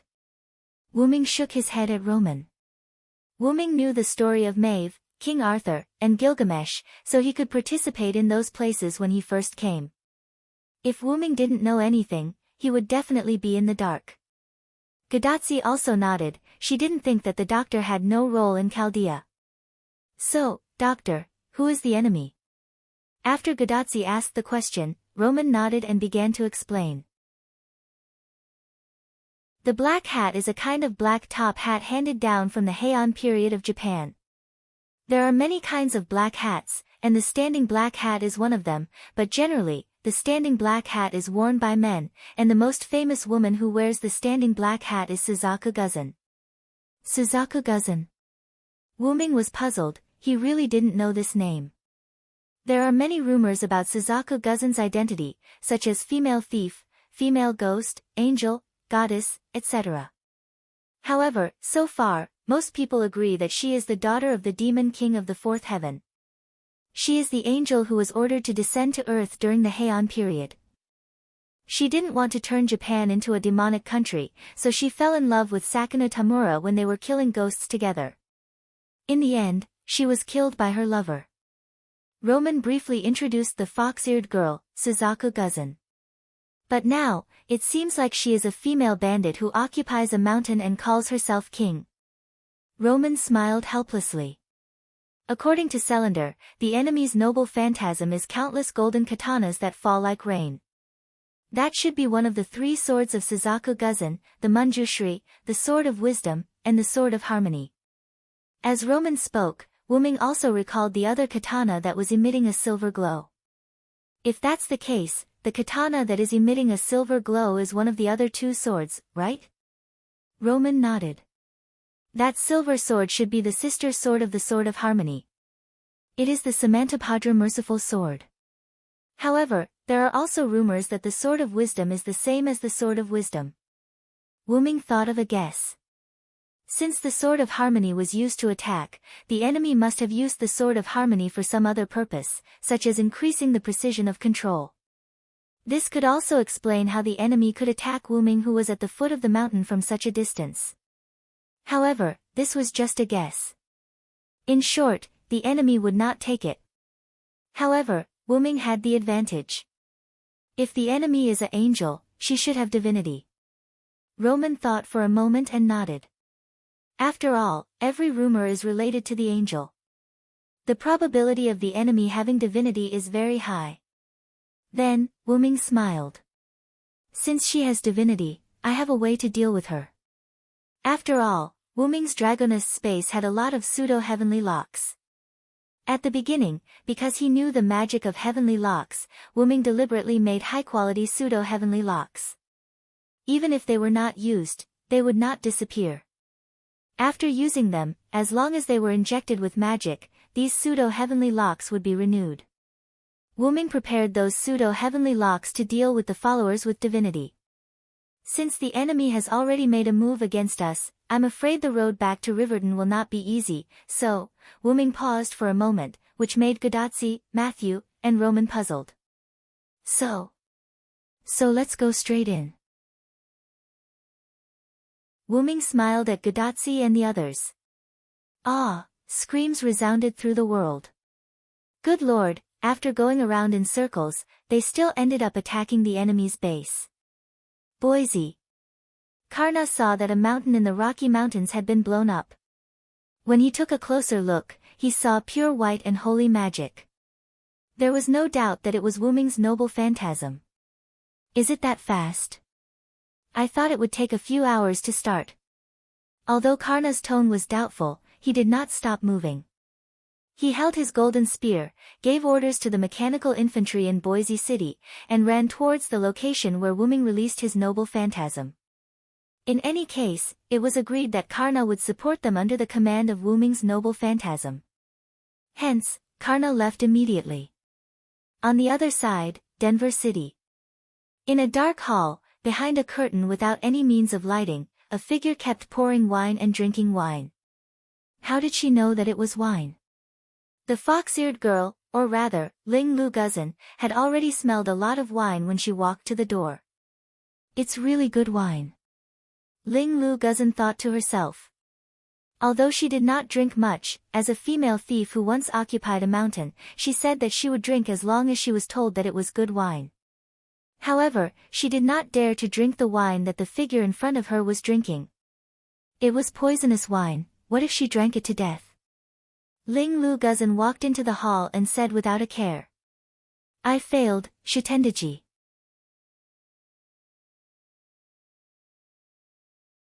Chapter 505. She didn't hesitate to call out the name of the figure behind the curtain.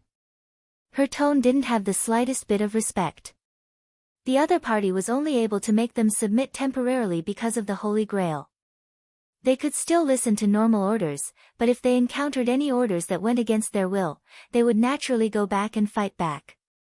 I knew it would be like this. Shitendaji poured himself another bowl of wine and drank it slowly. On the other hand, Ling Lu Yuqian frowned slightly. She did not want to smell this kind of alcohol. It was like a slow-acting poison. If there's nothing else, I'll leave first. I was almost killed by a noble phantasm just now. If it weren't for Xiaotong Lian's support, I wouldn't be able to survive the sudden attack. With the help of the silver wisdom sword, Ling Lu was able to come up with a plan to retreat. She had also planned for the enemy to launch an attack on her relic. Go ahead, but I think the other party will come to us soon. Don't lose your life, Shitendaji laughed mischievously. There's no need for you to worry. With that, Ling Lu Imperial Qian left the hall. So it's you. No wonder you're the second person who cut off my head. You're extraordinary. Shitendaji poured the wine into his bowl, but this time, he didn't drink it. But, it's fate that we're able to meet again. Shitendaji poured the wine on the ground. The carpet on the ground wasn't soaked by the wine. Instead, it seemed to have blended into the air, creating a different feeling. I'm looking forward to it. On the other side, Wuming was close to Denver City. After killing all the ghosts and spirits, he looked at the approaching Denver City. As I expected, it's been a tough journey. Although that was what he said, Gadatsi and Matthew looked uncomfortable. I feel like if we don't cause trouble for them, they won't send ghosts to attack us. Senpai, I feel the same way. The ghosts we met along the way were all on the way to Denver City. We should return to Riverton first. Matthew and Gadatsi whispered to each other. You're too naive, Junior Matthew. It looks like the enemy is only ambushing us on the way to Denver, but in reality, if we continue to head towards Riverton, they will free up their forces to deal with us. This is an open trap, remember that. Wuming said with an expression that said, you're still too inexperienced. Yes. Senior Cylinder. Matthew will remember that. As a result, Mashu replied in high spirits. Although Cylinder is right, why do I feel that this reason is a little far-fetched? Roman's voice came from Gadatsi's wrist. Well. Assassin, don't give Matthew the wrong idea. Even Gadatsi felt that Assassin was a little unreliable. Sigh. Matthew looked confused. In any case, we're already here. I'm afraid the enemy won't let us go back so easily. Wuming did not deny that his statement was wrong. Looking at the ghosts that kept pouring out of Denver City, Wuming did not think that he could just leave after provoking the enemy. If only it was that easy. Besides, Karna should be here soon. Let's take down Denver in one go. At this point, whether it was Gadatsi, Matthew, or Roman, no one could refute Wuming. Phew. That's the only way. Roman sighed and said helplessly. In this situation, retreating would make it easier for the enemy to sneak up on them from behind. I have to say, you guys still underestimate the power of a top-tier servant. Wuming smiled faintly, attracting the attention of Gadatsi and the others. A top-tier servant is similar to a champion. What's more, the spiritual base of this body is strengthened by the Holy Grail and my own body. It can be said that Matthew and I alone are enough to take down Denver City. Of course, that's only if the other party's servants are known to us. After all, as long as it was a servant, they should not be underestimated. Every servant had a noble phantasm, and the noble phantasm was the key to victory from defeat. As long as it's not an exceptional servant, then the only thing we need to pay attention to in Denver City is Shitendaji. Roman also looked serious after hearing Wu Ming's words. Selander is right, Tachika. Although your body has a slight resistance to poison, this time you are facing Shitendaji's divine wine. It's better to be safe than sorry. For ordinary people, just smelling Shitendaji's poisonous wine will kill them directly. Roman said so much to be on the safe side. Tachika and Matthew should stay here. Wu Ming said. Huh. It's too dangerous to let assassin go alone. Gadatsi was obviously not at ease. After all, it was Gadatzi's kindness. Wu Ming couldn't refuse again, so he smiled and promised again. Didn't I say that I'm a top-tier servant, and even if there is an emergency, I still know how to run, so don't worry. With that said, Wu Ming touched Gadatzi's little head, like a brother making a promise to his sister. Just when Gadatzi didn't say anything, a huge red flaming ghost hand attacked Wu Ming. Reshuman Dienji. Wu Ming's face froze, and he immediately put on his helmet, then rushed toward the huge ghost hand with the holy lance in his hand. Mythical Yggdrasil. Once again, Wu Ming activated his noble phantasm, and the light lance in his hand became huge. However, Wu Ming didn't throw it away. If it exploded here, Gadatzi and Matthew would still be affected. Therefore, Wu Ming directly held the huge light lance and faced the red flaming ghost hand. Rumble, Wu Ming pushed the ghost hand all the way to a distance of 100 meters away from Gadatzi and threw the light lance in his hand. By the way, the huge flaming ghost hand that was blocked by the light lance was also thrown directly, and there was a huge explosion in front of Denver City. Wu Ming stretched out his hand, and the holy lance returned to Wu Ming's hand. It's you, Ibaraki Kido. Wu Ming asked. After all, there were too many hints. It was related to Shitendaji, ghosts, Japanese monsters, Rashomon, plus he had met Ibaraki Kido in Uruk before. Wu Ming also remembered her voice, so when Ibaraki Kido shouted the name of the noble phantasm, Wu Ming had already guessed it. After Wu Ming asked, a female ghost dressed in yellow clothes with 2 horns on her forehead jumped out from an unknown place. Her entire body was covered in flames and she had 2 horns on her forehead. Humph. Ibaraki Kido, will protect Shitendaji's Devil's Kingdom. Don't even think about breaking my home and Shitendaji's. Ibaraki Kido didn't seem to know Wu Ming at all. It seemed that this Ibaraki Kido had no connection with the Uruk's defector, but that was normal. How could he meet a servant with the memory of him and Wu Ming? Wu Ming was not lucky, so how could it be so easy to hit the jackpot? I didn't deal with you in Uruk with the thought of less trouble. It seems that I have a chance today. After that, without waiting for Ibaraki Kido's reply, he directly went up and communicated with the other party with the Holy Lance. Wah! You bastard, you haven't started yet.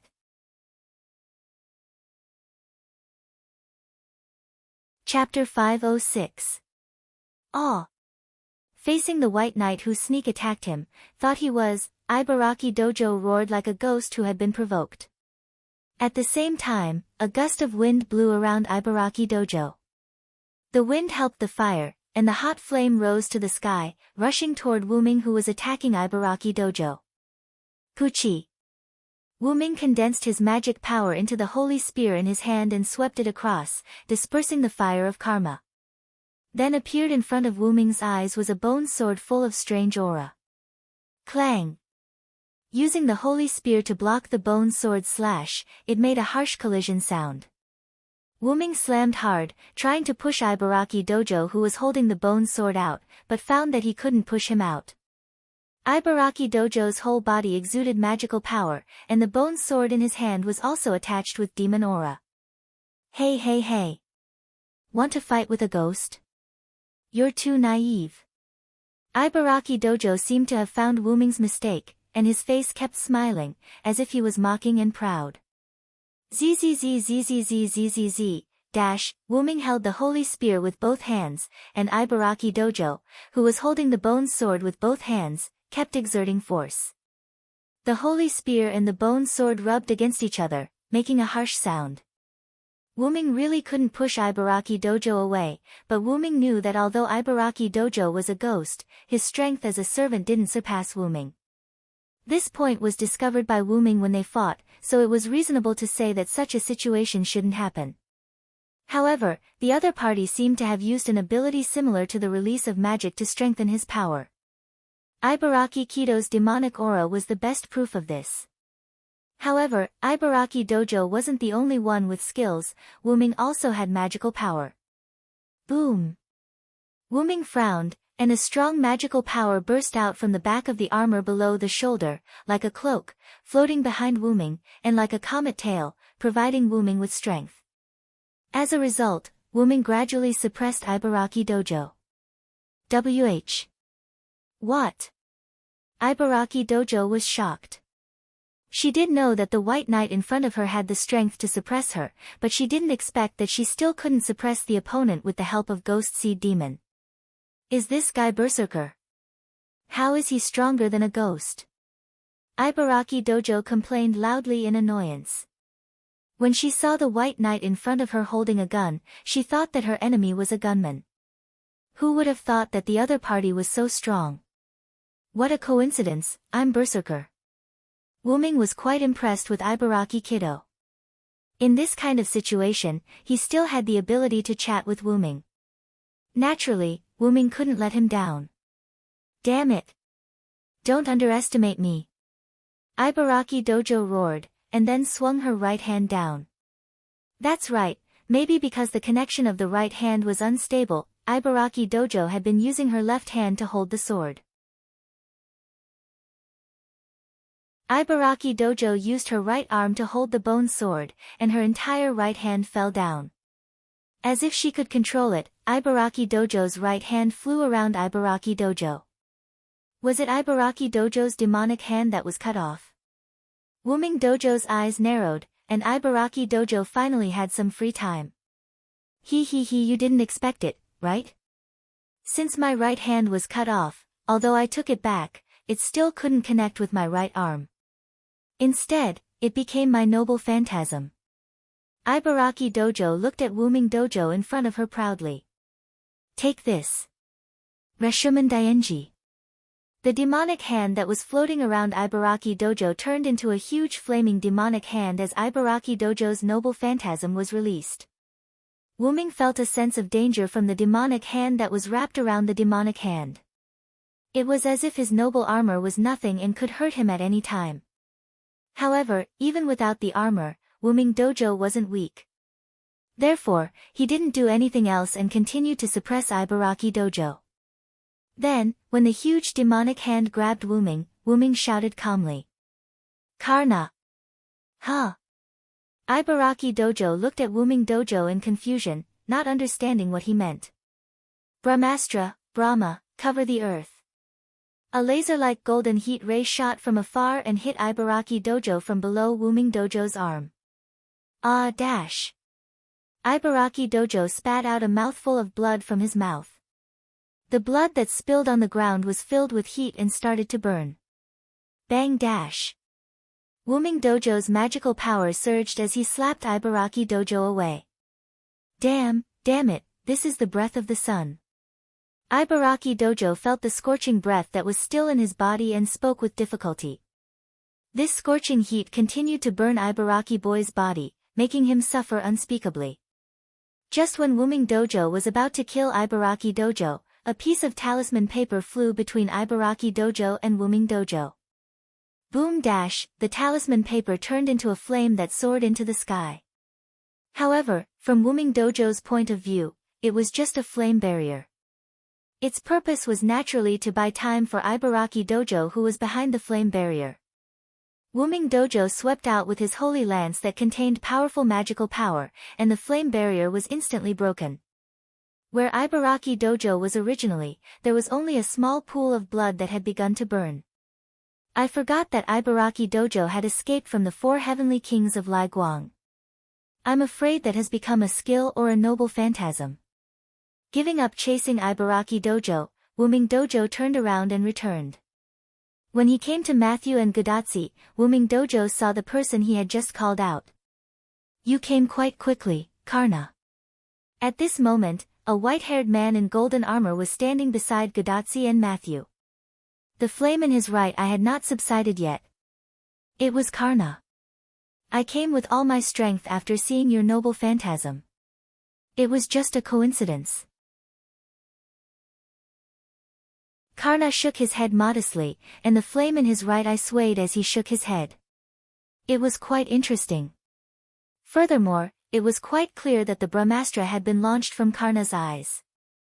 Karna really scared me when he came over just now. By the way, assassin, are you alright? Weren't you hurt by Karna? Gadazi looked at Wuming Dojo worriedly. At this moment, Wuming Dojo's body was smoking. The smoke was coming out from the gaps in his armor, and it looked like he was being cooked. Don't worry. Because Sodric was too close to the enemy, I didn't use a noble phantasm with a wide range of damage, Karna explained. Karna defended himself. He understood this point, and didn't use Brahmastra Kundala or anything like that. He couldn't use Sun Will, Vaishnavi Shakti, which could only be used when he stripped the golden armor. After all, the golden armor was still on Karna. The heat on my body was caused by Ibaraki Dojo's noble phantasm. I don't know why, but her ghost claw directly ignored my defense. I was injured, but it's not a big deal. As he spoke, Wuming took out a few bottles of healing potions from the golden ripples that he had already activated. Wuming took off his helmet, revealing his slightly red cheeks. Now, some parts of his body were already cooked. After all, it was as if he was defenseless against an anti-army noble artifact that contained the karmic primordial fire. Even Hercules would lose his life if he was here. It was all thanks to Wuming's B++ durability that he was able to survive. Then, Wuming drank the healing potion under everyone's gaze. The white smoke on his body disappeared, and his complexion returned to normal. After all, they had seen potions like this in Winterwood City, so Gadazi and Matthew didn't look surprised. Since Karna is here, let's take Denver directly.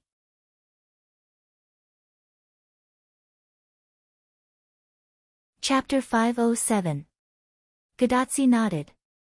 After all, they had fought for so long, and it would be unreasonable to leave now. The original team of 3, plus Karna, became a team of 4. The 4 of them headed toward Denver. Although Karna was with them, it still couldn't stop Gadazi's burning heart. Gadazi stared at Karna's eyes, which were no longer emitting sparks, and asked curiously, speaking of which, Karna can release a noble artifact with his eyes. It's really a divine artifact. It's no big deal. A true hero kills with his eyes, Karna replied casually. After all, he was a man of few words. Only you can say something like that. Wuming smiled helplessly at the side, then continued. I can't kill enemies with my eyes. I can only say that Karna is worthy of his reputation. Gadazi and Matthew were amused by Wuming's teasing. In the face of Wuming's teasing, Karna didn't know what to say, so he didn't say anything. Although it's not very nice to interrupt you, you're about to go deep into the enemy's base. Is it really okay to look like you're going on a field trip? At this moment, Roman's voice suddenly came from Gadazi's bracelet. This voice. Is it the magician with the magical ability? Although he couldn't see the person, Karna remembered Roman's voice. The magical ability Karna mentioned was the remote virtual screen. It seemed that many servants were interested in this kind of magic. This magician is right, we do seem to be too relaxed. Of course, Karna had always been a steady person. He was just Wuming and Gadazi. Mashu also had a dignified look on her face, so she wasn't any worse than Karna. Senpai, I think the doctor is right. We really do look a little relaxed. Matthew whispered. You're right. Ahaha. Gadazi smiled awkwardly. However, Wuming shook his head. The fact that Tachika doesn't have any psychological pressure is the best support for us, so it's not wrong to relax a little. Even though Gadazi basically didn't have the ability to provide support, plus, we look very relaxed, but haven't you noticed that the ghosts that were supposed to be attacking us are all gone? After repelling Ibaraki Boy, there were no more ghosts that came to attack Wu Ming's group. It seems that they don't think it's going to work no matter how many ghosts they send, Karna analyzed. However, compared to them not coming down to die, I'm more inclined to believe that those ghosts have all disappeared. Why do you say that? Godatsu questioned Wu Ming's words. Yes, it's time for the genius. Suddenly, a Mona Lisa appeared beside Wu Ming and the others. Wu Ming had seen Da Vinci before, but Karna hadn't. Therefore, he was quite interested in this newcomer. Karna narrowed his eyes. He could feel that this was a servant. Da Vinci's servant? Matthew said with some confusion. Yes, it's the genius, Matthew. Roman went to the toilet. Da Vinci looked at Matthew with a smile, then began to explain.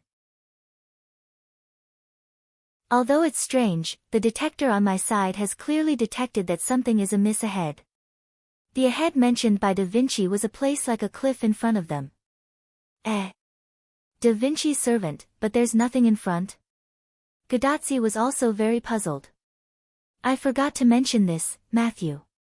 We can say that we have arrived in Denver. With that, Wu Ming walked toward the cliff. Godatsu and the others also followed. The place where Godatsu was located was not a cliff, but rather a flat area at the bottom of the mountain.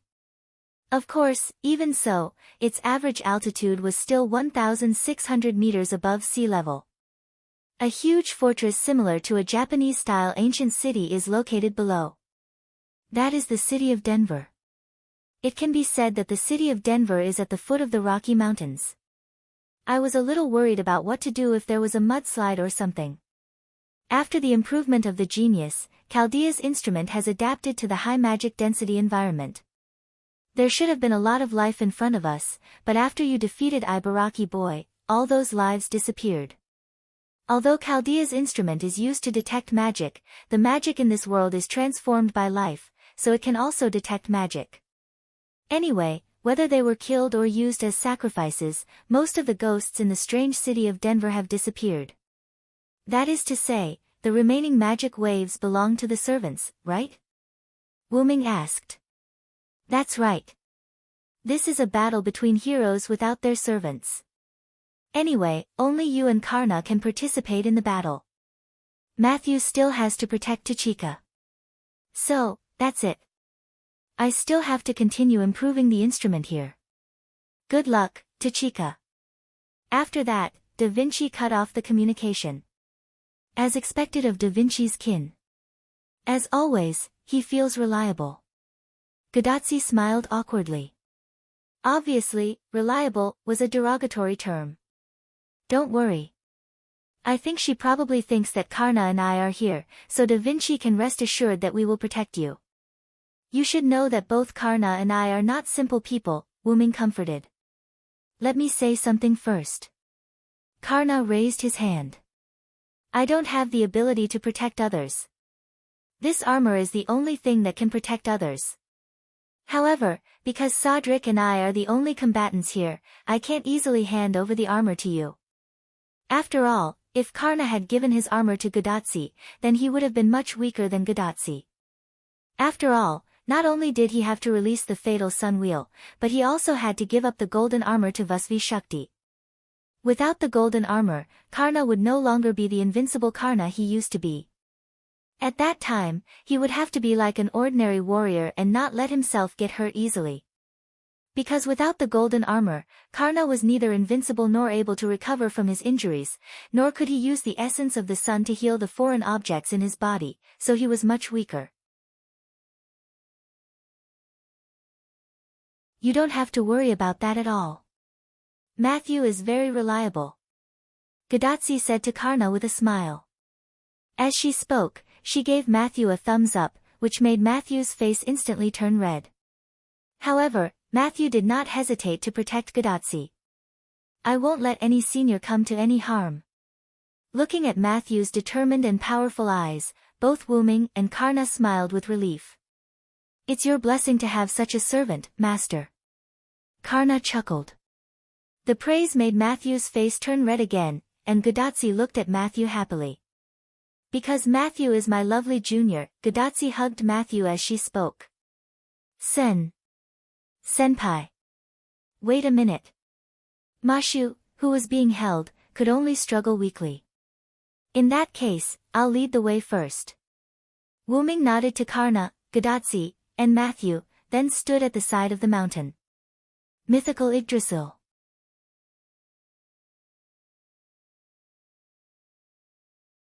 Chapter 508. Even Wuming knew that a town could not be built directly at the foot of a mountain, so Wuming did not think that others did not know about this problem. Moreover, the Denver city in front of him was completely built in Japanese style, and it was a huge city. It did not look like an ordinary city in this era. This was undoubtedly the trump card of a servant, a noble phantasm. Therefore, the way Wuming chose to open the way was definitely different from the usual way. Facing the Japanese city of mysteries, which only had a few servants left, Wuming's way of opening the way was to directly blast open the gate with his noble phantasm. With the release of his noble phantasm, Wuming was not in a hurry to throw out the holy spear. Instead, he held it with both hands and kept it hidden, constantly gathering mana and holy light. This huge amount of mana. Karna was a little shocked. This amount of mana was already comparable to all the mana of a first-class servant, and it was even slightly more than that. Moreover, at this moment, Wuming's attack was still enough to compete with Karna's solar wheel, Vasvi Shakti in terms of explosive power. The reason why they only competed in terms of explosive power was because Karna's solar wheel, Vasvi Shakti, was an extremely special noble phantasm. It did not mean that it was only effective against gods, but it had an additional effect on gods. Moreover, if Karna released his noble phantasm and did not release it, he was afraid that his solar wheel, Vasvi Shakti, would be enough to overpower Wuming's attack. However, this was a joke. How could anyone let their enemy charge their noble phantasm? However, Wuming had been charging for so long, and no one came out to stop him. It seemed that his opponent really did let Wuming do whatever he wanted. He really did not know what his opponent was thinking. Karna was a little helpless, but he did not expect anyone to stop Wuming. He was just disappointed in his enemy. But then again, would the Japanese city be able to defend against Wuming's relic? Anyway, they would find out soon. Karna was looking forward to seeing how Wuming would complete the relic's relic. After all, if the noble phantasm was to explode here, he would be able to survive with his golden armor. However, Matthew would not be able to protect Gadatsi as he would not be able to activate his noble phantasm in time. Gadatsi would definitely be blown to smithereens. Just as Karna was about to take off his golden armor and put it on Gadatsi, Wuming finally moved. Wuming raised the shrunken version of the holy spear in his hand, which was white on the outside and black on the inside, in front of him. This was the effect of the holy spear being compressed to the extreme. It was so white that it was black, and it had shrunk to the extreme. The reason why he did not throw it on his shoulder like a javelin was that Wuming was not sure that he could control the holy spear that was about to explode in his hand. Therefore, Wuming put the holy spear in front of his chest as if he was holding a ceremony. Then, Wuming recited the oath. The next attack is the real legend. Accept the judgment. Because the name of the relic had already been recited, there was no need to release the real name again. Then, Wuming threw the holy spear into the sky. The holy spear, which was so white that it was almost black, penetrated the clouds. It was like some kind of attack that fell from the sky, and it flew away without a trace. Then, like a divine punishment, the sky and earth changed color. In the sky above the Japanese city of mysteries, black clouds were constantly rotating with faint thunder and lightning. The vortex in the middle began to shine like hidden thunder, which made people frown. Gadatsi and Matthew looked at this scene and were both stunned. This was a lot more than the previous battle. Of course, the servants in this Japanese city of mysteries must have noticed it too. Then, Wuming snapped his fingers. Pa! In an instant, white light covered the entire land. After some time, Gadatsi opened her eyes. She rubbed her eyes that were uncomfortable because of the sudden strong light.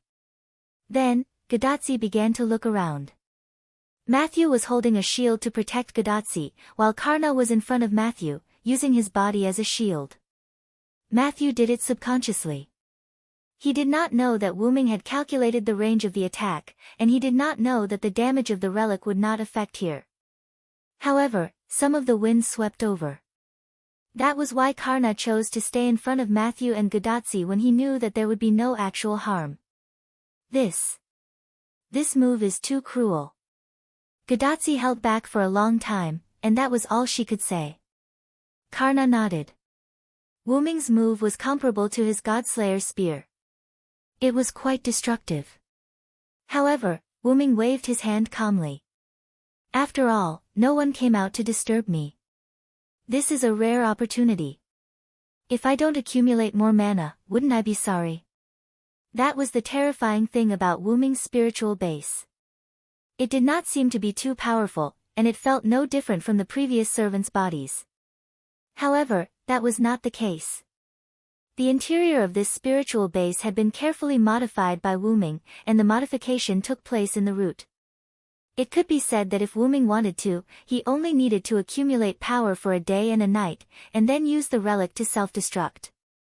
Then, the American continent, which was the singularity, would disappear. Wyrm completely removed the restrictions of the spiritual base in the root. In other words, as long as it was an attack that could be achieved in theory, Wyrm could do it now. Just like the self-destruct of the American continent mentioned earlier, if there was enough mana and he could control it, Wyrm was fully capable of destroying the singularity. Wyrm's cheating method was not what it looked like on the surface. Of course, part of the power provided by the Holy Grail was also part of it. Although the Holy Grail had always seemed useless, it was something that the Magic King used to confuse people. How could it be so simple?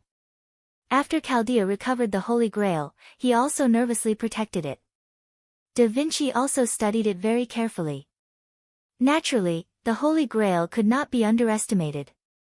Of course, Wyrm was here to save the singularity, not to destroy it, so he would not blow up the American continent. Gadotsi and Matthew, who had just come to their senses, smiled awkwardly after hearing Wyrm's words. Moreover, don't underestimate this city. Although it didn't completely block it, it can still be considered to have blocked my noble artifact. Wyrm's words stunned Gadotsi, Matthew, and Karna. Gadotsi and Matthew were surprised that the other party could actually block such a terrifying relic, while Karna was surprised that there was a city that could block a relic that was comparable to his Godslayer spear. With this thought in mind, the three of them looked at the Japanese-style city below. The originally gorgeous and dignified city had been damaged as if it had experienced a natural disaster. The outer city towers had basically collapsed, and the various pavilions and houses inside were almost completely destroyed. The entire city could be said to be in a sorry state. Only the palace-like hall in the center was still intact, but it had lost its previous gorgeous and dignified aura and color, giving a feeling that it had lost its power. Let's go. My relic only destroyed the other party's relic. I'm afraid the servants on the other side did not suffer any damage. After Wyrm finished speaking, Gadotsi and Matthew looked at each other and nodded encouragingly. Then, let's take the Holy Grail here today. In this way, the four of them moved toward the dilapidated city.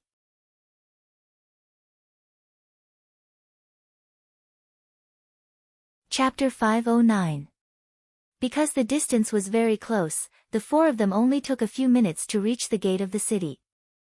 Looking at Gadotsi, who was still trying to figure out how to contact Roman, Wyrm smiled helplessly.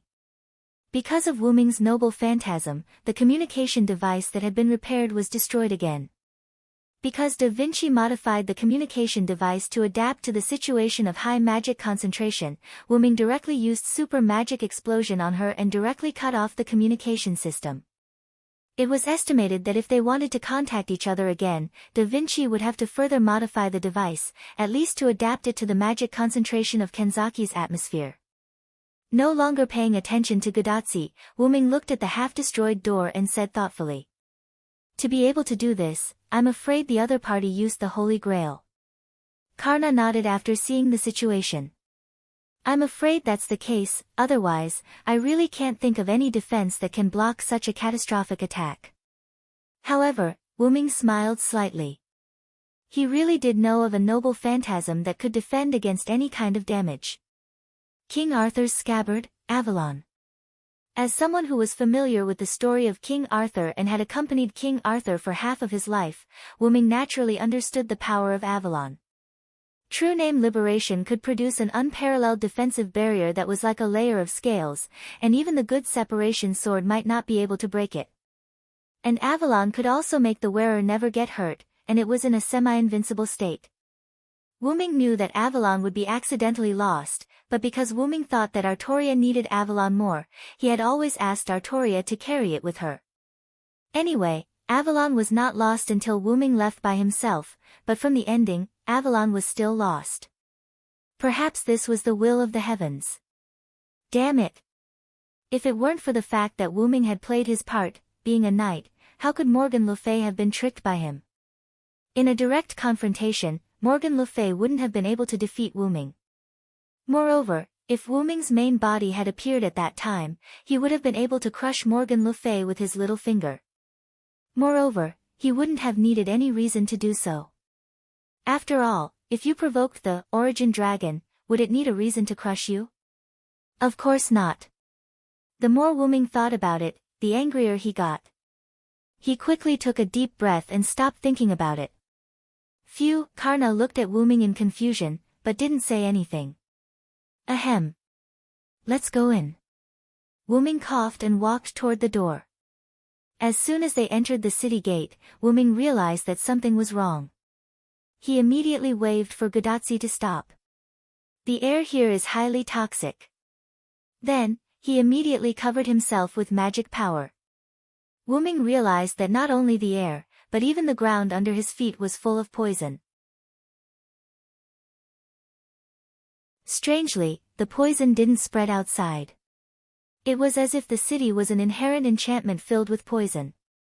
Wyrm himself wasn't very afraid of poison. However, the poison this time was a little different. Therefore, Wyrm didn't dare to be careless. Sizzle, although Wyrm covered himself with a magic power shield, the poison in the air had begun to corrode Wyrm's outer appearance. This poison is a little too strong. Wyrm increased the magic power output of his magic power shield. Then, I can't go in. Godatsi was a little disappointed. Wyrm looked at Godatsi awkwardly. Do you really think this is a tourist attraction? Now, it's time for me to take action, Karna said. After all, Wyrm had invited him to deal with the poison. Karna walked through the gate and waved his spear. The true sun fire burst out of his body and began to burn the poison. The ground was penetrated by Karna's flames and gradually turned red, as if lava was about to erupt. The air was also covered and burned by Karna's flames. It's really working, Matthew said excitedly. However, Karna and Wyrm didn't look very happy. Because both Wyrm and Karna could feel that the burned area was filled with poison again. This poison seemed to be inexhaustible. Even if one area was burned, the poison in other areas would fill in. Even the poison that filled in made Karna's flames burn more vigorously. Smelling the intoxicating smell in the air, Wyrm said without hesitation. This place is filled with the poison of fine wine. It's probably Shitendaji. As Karna burned, more and more wine fragrance came from the air. Cough cough. Cough cough cough. Matthew began to cough. Matthew, are you okay? Godatsi looked at Matthew worriedly. Matthew's face was purple. There was no doubt that he was poisoned. Wyrm took out a bottle of potion from his golden ripple and threw it into Godatsi's hand. It seems that Shitendaji's poison has begun to spread. Matthew is poisoned. This is the antidote. Give it to Matthew. After hearing Wyrm's words, Godatsi hurriedly uncorked the potion bottle and carefully helped Matthew drink the potion. After drinking the potion, Matthew's complexion immediately improved. It had to be said that the game's products were all excellent. Detoxification was like a rule. Because of the characteristics of the antidote, Matthew was no longer poisoned. Thank you very much, Senpai Selander. Matthew thanked Wuming. Hearing such solemn words, Wuming seemed to see Galahad. Compared to Selander, I prefer you to call me by my other name. Matthew looked at Wuming in confusion. I'm kidding. Matthew, just be Matthew. The rest is just a matter of people abandoned by time. Don't worry about it. To be honest, if Matthew really copied Galahad's words, Wuming would not be very happy. After all, being himself was the most important thing. Then, without waiting for Matthew to respond to Wuming's words, Wuming took out a few bottles of potions from his golden ripples and threw them to Matthew and Godatsi. Tachika, you and Matthew take these bottles of antidote and immediately return to the place where we were just now. The poison here will spread soon. It's not safe. Leave it to me and Karna, Wuming said solemnly. Okay, I got it. Godatsi also answered Wuming seriously. She also knew the seriousness of the matter. Just the spread of the poison was enough to poison Matthew. She was afraid that it would be very dangerous inside. As a qualified master, Godatsi made a gesture of complete trust in his servant. Then, I'll leave it to you. Selander, Karna, I need you to tell me the story of what will happen here. Godatsi smiled at the two people who were already standing in the poison area. No problem. Understood, Master. Wuming and Karna said without hesitation. Then, Godatsi and Matthew, who had recovered, began to run away from the poison area. Wuming looked at Godatsi's figure and touched his chin thoughtfully. It seemed that Tachika's poison resistance was not that simple. In this case, he did not have to worry about her safety. As for Matthew, he would be fine with a few bottles of antidote. Relieved, Wuming looked at Karna. How is it? You should be fine, right? Karna seemed to be verifying something, and flames burst out of his body. Although I can't completely burn these poisons, they can't hurt me either. The son of the sun god was not just for show. Then let's go and find out the truth of all this.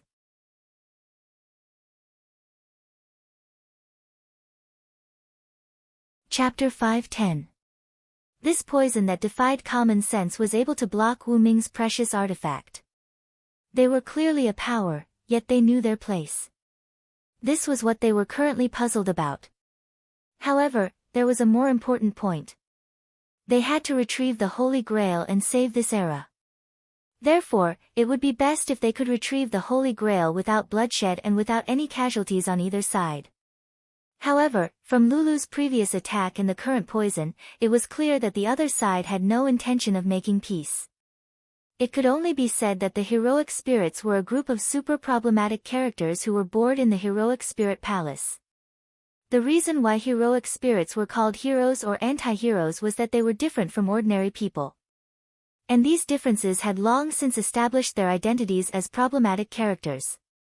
If they met someone they liked, the other party would instantly become brothers with them. However, if they didn't like the other party, they wouldn't need any fancy reasons. Just the simple reason of not liking the other party was enough to make them fight. However, it was precisely because of this casual nature that these heroes became heroic spirits. It was also because of the personalities of heroic spirits that Godatsi didn't show any fear on this journey to save humanity. After all, Godatsi held the fate of humanity in her hands. However, Godatsi wouldn't complain or be afraid because she had Matthew by her side, a companion full of personalities on the road. Cough cough. However, it was also because some heroic spirits were too individualistic that they stood on the opposite side of reason. At least, that was the case for now. Just like the female high school student in front of Wuming and Karna. Next, this road is blocked, Lulu said to Wuming and Karna kindly. Although she was also in this poisonous area, for some reason, she wasn't affected by the poison at all. As if she had guessed Wuming and Karna's thoughts, Lulu waved her hand and began to explain. Of course, Shutendaji's poison is very strong, and it doesn't differentiate between friend and foe. I am also affected here. Of course, Wuming really didn't want to know. Then, Lulu's body slightly emitted a trace of magic, and a faint golden light attached to her body.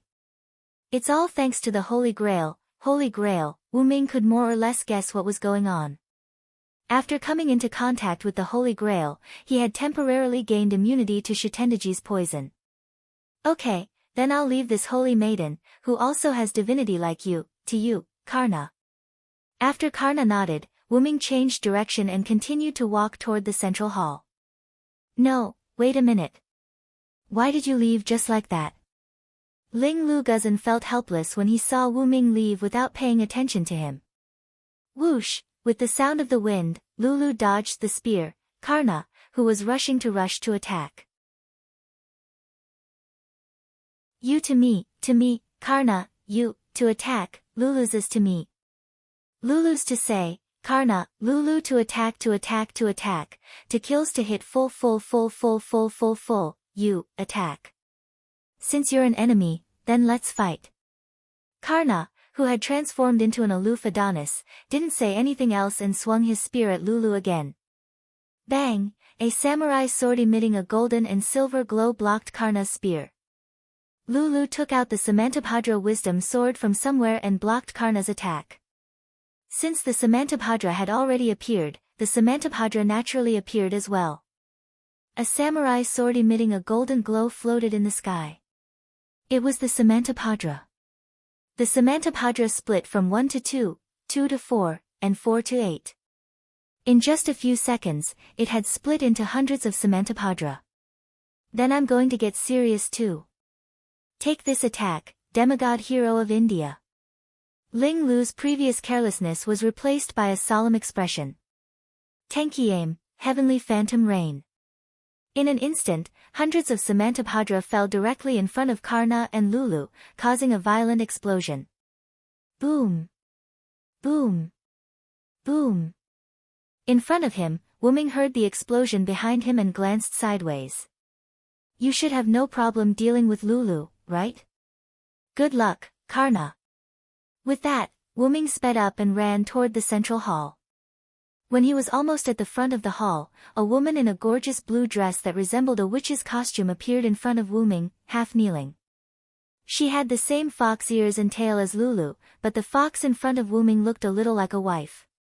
However, if Wu Ming wasn't mistaken, she had 6 tails behind her. Although the fox looked weak, it had a lot of magic power in its body. Moreover, she had a golden glow on her body. There was no doubt that she had come into contact with the Holy Grail and obtained a temporary immunity. A second fox, in addition to your rather strong magic power, based on my guess, you should be one of the 3 great demons along with Shitendaji and Daitengu, Tamamonome. However, from what I know, Tamamonome should have 9 tails, but you actually only have 6. Saying so, Wu Ming looks towards the fox spirit who is standing in front of the main hall. To be honest, other than Tamamonome, Wu Ming couldn't think of anyone else who could have a fox spirit that was on par with Lulu. Although he was curious why she was half kneeling. Yes, I've been waiting for you for a long time, Sarandasama. As for the number of tails, it's only because I haven't recovered my strength. Tamamonome easily admitted her identity. Tamamonome seemed to be in a good mood. The 6 tails behind her swayed, and her body emitted a trace of mana. Wu Ming frowned slightly and said, this familiar mana. I'm afraid you're the one who saved Ibaraki Duji. Wu Ming felt this magic power. It was the same magic power that appeared on the talisman paper in front of Ibaraki boy. Yes, you're right, Sarandar-sama. Tamamonome said with a smile. He felt that this woman was getting stranger. Wu Ming pondered. Then, if you can step aside, I think we can continue to talk like this. Although Wu Ming didn't think that she would easily step aside. After all, she was one of the 3 great monsters of Japan, the white-faced golden 9-tailed fox. Moreover, it was said that Tamamonome was actually the incarnation of the Japanese sun god, Amaterasu. Those who were related to gods were not to be trifled with. Take Ling Lu Guzan for example. Don't be fooled by her abnormal appearance. She was not someone to be trifled with. Wuming didn't think that she was a simple servant who could successfully ambush his group and survive after being blown up by his noble phantasm. At the very least, this Tamamonome and Lulu Guzan weren't as simple as they looked. After all, the most important point was that Wuming never told Tamamonome that his name was Surrender. She must have learned about Wuming's information through some means. Wuming judged. Fortunately, she didn't know Wuming's name as the Root Dragon. Otherwise, Wuming would really be shocked. Then, just as Wuming was about to make the first move, Tamamonome spoke. Her words shocked him from another perspective. Of course, Surrender-sama. Then, Wuming looked at Tamamonome with a strange and unbelievable look. Did Shitendaji know that you betrayed him? You may not know, but Shitendaji has left this hall. Wuming was taken aback. She left here, how rare. Wuming instantly thought of a possibility. Yes, it's what you think. Tamamonome said instantly. Wuming didn't enter the hall. Instead, he immediately turned around and prepared to leave. However, as if he thought of something again, Wuming stopped and turned to look at Tamamonome. I have a question, why did you tell me this news? Tamamonome seemed to have heard the question she wanted to ask, and there was a smile on the corner of her mouth. Because I want to marry you, Wuming-sama. In an instant, Wuming's eyes widened.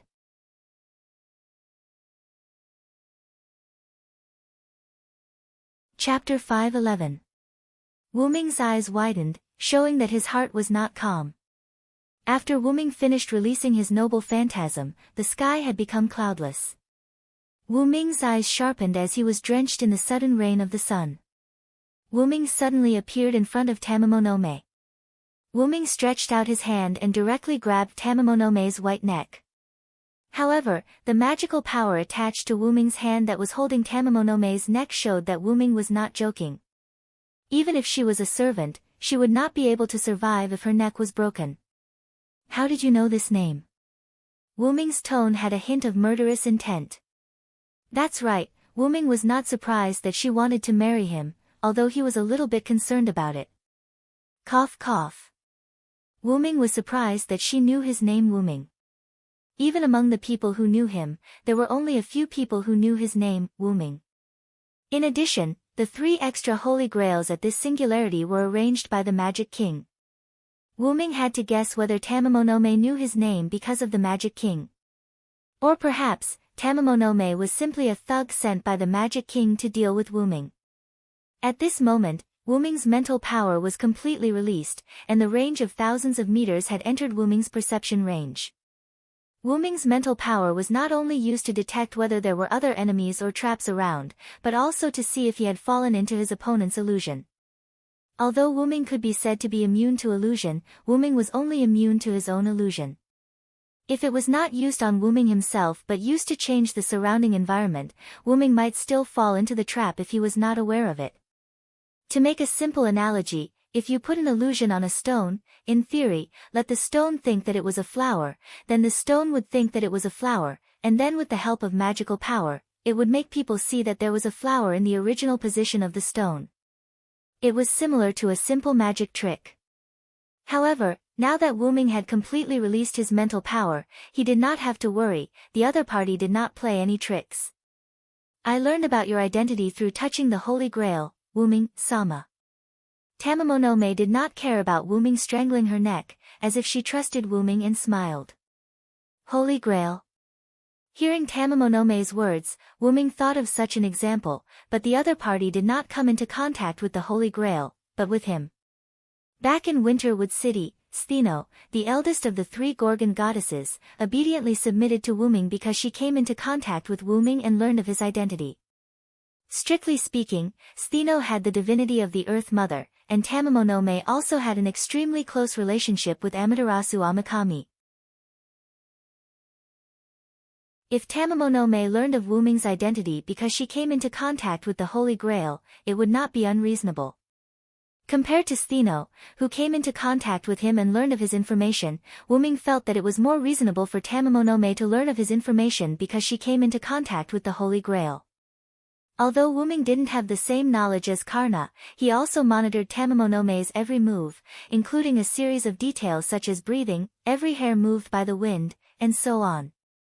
In addition, Wuming found that there was indeed no other servant-level magic power in this hall except for the servant-level magic power in front of him. There was no doubt that Tamamonome did not lie.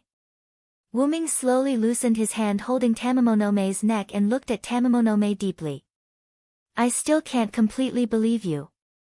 If you want to prove yourself, then you have to stay here. If I find you elsewhere, I will immediately regard you as an enemy and kill you at all costs. How about it? After all, if the other party lied, then it was most likely the Magic King's trick. In that case, it was a risk to let Tamamonome stay here for a second. That was why Wuming said that he would kill Tamamonome at all costs. After hearing Wuming's words, Tamamonome nodded happily. There was no doubt that Tamamonome agreed. No problem, I will wait here for my husband to come back and pick me up. I wish my husband good luck. With that, Tamamonome bent her upper body, folded her hands, and lay on the ground like a Japanese woman saluting her husband. Facing Tamamonome calling him husband, Wuming frowned. This is only the first time we've met. You've only learned about me from the Holy Grail, and you've already taken the liberty to say that you want to marry me. I will definitely reject such shallow love. Don't call me husband anymore. Marriage without love is meaningless in Wuming's view. Wuming is not a man who can't walk away when he sees a beautiful woman, and he won't readily agree just because the other party is throwing herself at him. After all, Wuming still has a few love debts, how can he add one more? Yes, I understand, Selen-sama. This time, Wuming nodded with satisfaction. She didn't call him Wuming, but Selen-sama. This means that she is a smart person. Wuming likes to deal with smart people. Then, you can stay here. You didn't lie, I will come back and thank you. With that, Wuming immediately turned and left. I wish you good luck. After Wuming's figure disappeared, Tamamonome smiled again. Such an excellent husband will be taken away by others if I don't hurry. I am the Tamamonome who wants to be a virtuous wife and I have already given you a greeting gift, my husband. Although she said that, Tamamonome's eyes were a bit scary. Unfortunately, Wuming had already left and didn't see this scene. On the way back to the city gate, Wuming began to think about the information he collected so far. According to Tamamonome's information, as well as Wuming's own investigation, Shitendaji was no longer in the central hall. There were two reasons why Shitendaji set up this poison city.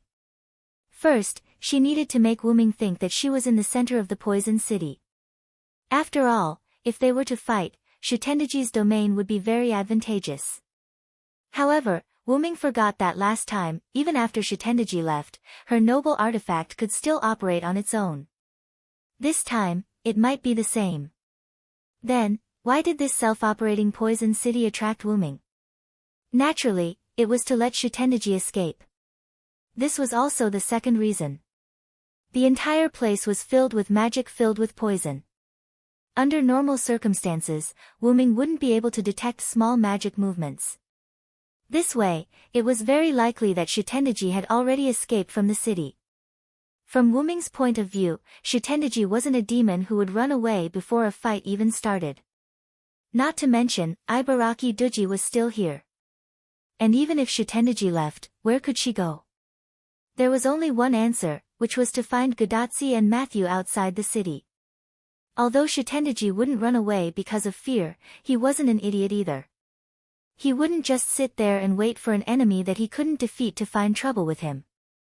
Thus, the wisest choice was to lead the main force away and ambush the enemy's weak point. And what if Shitendaji was the follower sent by the Magic King? Gadatsi was the only hope for humanity, at least for now.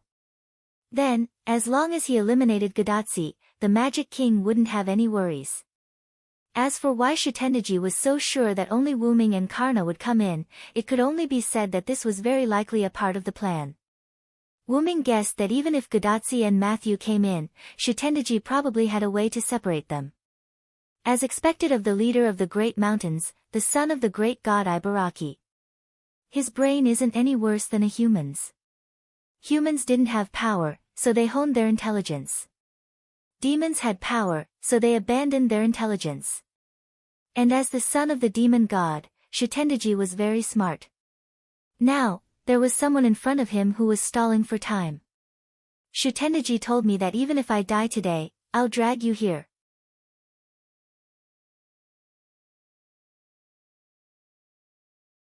Chapter 5:12. Ibaraki Doji said domineeringly to Wuming, the bone sword in his hand was faintly discernible. Although he couldn't tell if Ibaraki Doji was also immune to the Holy Grail, he was able to walk through the poison as if it didn't exist. But then again, since he lived so close to Shitendaji all year round and wasn't poisoned, he should have some sort of immunity. Who cares? There was one thing that was without a doubt, Ibaraki Doji was sent by Shitendaji to stop Wuming. You're quite well-mannered, Ibaraki. Wuming greeted Ibaraki Doji. Waha, it's alright, after all, I have something like the Holy Grail. Asterisk cough cough, asterisk shut up, you and I aren't close enough to greet each other. Ibaraki Doji laughed, but then realized that this was an enemy, so he quickly changed his attitude. No matter how he looked at it, Ibaraki Doji seemed unreliable, but no matter what, he was still the well-known Rashomon ghost, Ibaraki Doji. If that's the case, then Shitendaji must have gone to find Karna, Silence said calmly. He, Shitendaji is obviously looking for that human girl, why would he go find that terrifying son? Asterisk cough cough asterisk of course, it's not that Shitendaji is afraid of that guy, it's just that there's no need to understand. The son was obviously referring to Karna. Like a child, Ibaraki Doji was trying very hard to protect Shitendaji. Is that so? Thank you, Ibaraki Doji. Wuming smiled lightly, now he was sure of Shitendaji's whereabouts. On the other hand, Shitendaji who heard Wuming's thanks had a strange expression. Forget it, I don't care what you're saying, if it wasn't for that son, how could I have escaped so pathetically? Asterisk cough cough asterisk retreat, and I was even mocked by that son fox, damn it. Ibaraki Doji didn't realize that he had fallen into Wuming's trap, and was still throwing a tantrum. Sure enough, anything related to the sun isn't a good thing. You too. Today, let me, Ibaraki Dojo, end your light. With a roar, Ibaraki Dojo's left hand stabbed the bone blade into the ground, then raised his right hand and aimed at Wuming. Thou must experience the true appearance of us ghosts. His right arm, which had been severed by a treacherous scheme and then regained after losing it, had turned into a freak. Let's go, Hellfire. In an instant, Ibaraki Kido's right hand burned with a strange flame.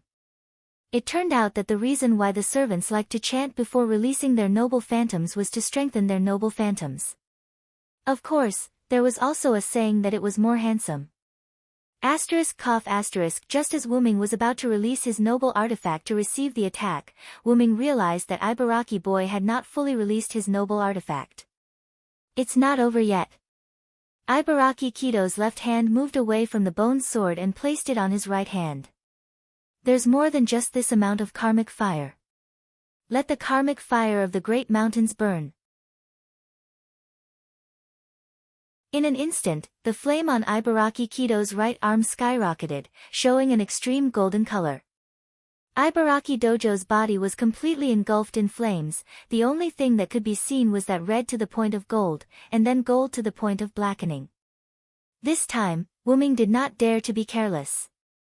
It was obvious that his opponent had combined two noble phantoms into one. Moreover, in Wuming's perception, Wuming clearly noticed that Ibaraki Kido's spiritual base was gradually collapsing. There was no doubt that this was the last noble phantoms of the fused life. Dual noble phantoms coupled with the burning of life, this was the degree of 1 + 1 + 1 greater than 3. The power was much stronger than the previous military noble phantoms, and it was comparable to the Holy Sword. In short, Wuming did not have the confidence to block Ibaraki Kido's double noble phantoms that sacrificed his life. However, Ibaraki Kido's action of burning life touched Wuming's heart. Wuming remembered what Ibaraki Kido had said before. Even if I die today, I will drag you here with me. Those who could become heroic spirits were all heroes without exception. However, the reason why anti-heroes could become heroic spirits and enter the martyr's palace was because of their merits. Entering the martyr's palace after death was not only a comfort of losing one's freedom, but also a recognition of two great restraints. Wuming was deeply touched by Ibaraki Kido's spirit of sacrificing himself for Shitendaji, which went beyond friendship. Wuming smiled gratifyingly.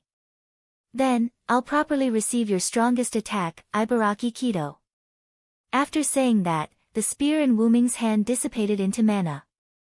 Wuming opened his arms, and the armor on his body was completely removed from Wuming's body.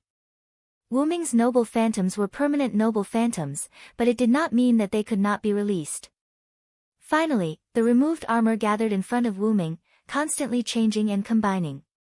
A holy knight's shield that was as tall as a person, similar to Matthew's shield, floated in front of Wuming. Wuming was dressed in white. He grabbed the handle behind the shield and placed it on the ground. This is my strongest noble phantoms, the proof of my identity as the strongest knight, Vilo Silenst. It's a concept defensive noble phantoms. Ibaraki Kido did not release his noble phantoms. Instead, he quietly listened to Wuming's speech. Wuming did not know if Ibaraki Kido was still alive, as he could no longer sense his aura. Let me see if your feelings for Shitendaji, which surpasses friendship, can break this knight's proof and concept relic. Wuming's words were like an opportunity. After Wuming finished speaking, Ibaraki Boy's final noble artifact was released. The black gold ghostly hand left Ibaraki Boy. After it left, the ghostly hand continued to expand until it became incomparably huge. It was as if Ibaraki Boy had really sacrificed his life. The final cry of the noble artifact sounded incomparably mournful in Wuming's ears. Gift mined Arthur, Arthur's gift armor. Wuming did not shout with all his might like Ibaraki Dojo. Instead, he was like a holy king, calmly and elegantly reading out the true name of the noble artifact. In an instant, the knight's shield that was as tall as a person shone brightly. There was nothing fancy about it. The knight's shield merely released a light film. The defensive wall formed by the light film started from the shield. The light film first enveloped Wuming, then it began to expand up, down, left, and right. It was like a giant shield of light that was constantly expanding. When the ghostly hand approached Wuming, it had expanded to a height of 100 meters. It was like a monstrous devil's hand, trying to grab Wuming. The defensive wall in front of Wuming seemed to be responding to Ibaraki Boy's noble artifact. It expanded to the same width and height as the black gold ghostly hand. In the next second, the giant ghostly hand and the defensive light film came into contact. Rumble. In front of the central hall, Tamamonome was still half kneeling in front of the hall, looking at the nuclear explosion that happened not far away. Because of Wuming's defensive light film, the impact of the explosion did not spread to her. Even the sound of the explosion did not reach her. Before Wuming and Ibaraki Boy released their noble artifacts, Tamamonome had already noticed that something was wrong. The magical waves were too strong. She saw with her own eyes that a giant ghostly hand that was constantly expanding collided with the defensive light film. She had witnessed this miracle. Sometimes, I'm really jealous of Shitendaji. Tamamonome shook her head as if she was feeling sorry for Ibaraki Boy. Then, she closed her eyes and fell into silence. After all, Wuming's request was not to move. Tamamonome chose to meditate. On the other hand, Karna and Suzaku Misaki were affected by the explosion. Suzaku Misaki was blown to the side. Karna tried his best to stabilize himself and looked at the explosion. Is this Cylinder's doing? Then, I should end this quickly. Outside the city, Gadatsi stood behind Matthew. She was shocked by the huge explosion in the city. Matthew did not have the time to care about the explosion in the city. Instead, he focused on Shitendaji in front of him. However, Shitendaji was not paying attention to Matthew and Gadatsi. Instead, he was looking at the explosion. She could sense that it was Ibaraki boy's noble artifact. He, as expected, Ibaraki, you're an idiot.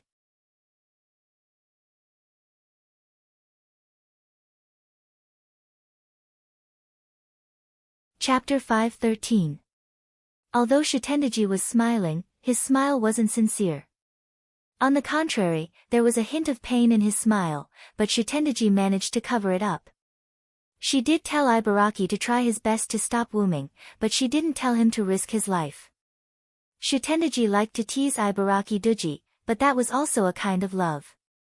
Ibaraki knew this, so he tried to delay Wyrm. For the sake of Shitendaji, Ibaraki sacrificed himself. Although they were both servants, it wasn't easy to meet a close friend. Moreover, servants could be said to have a second life.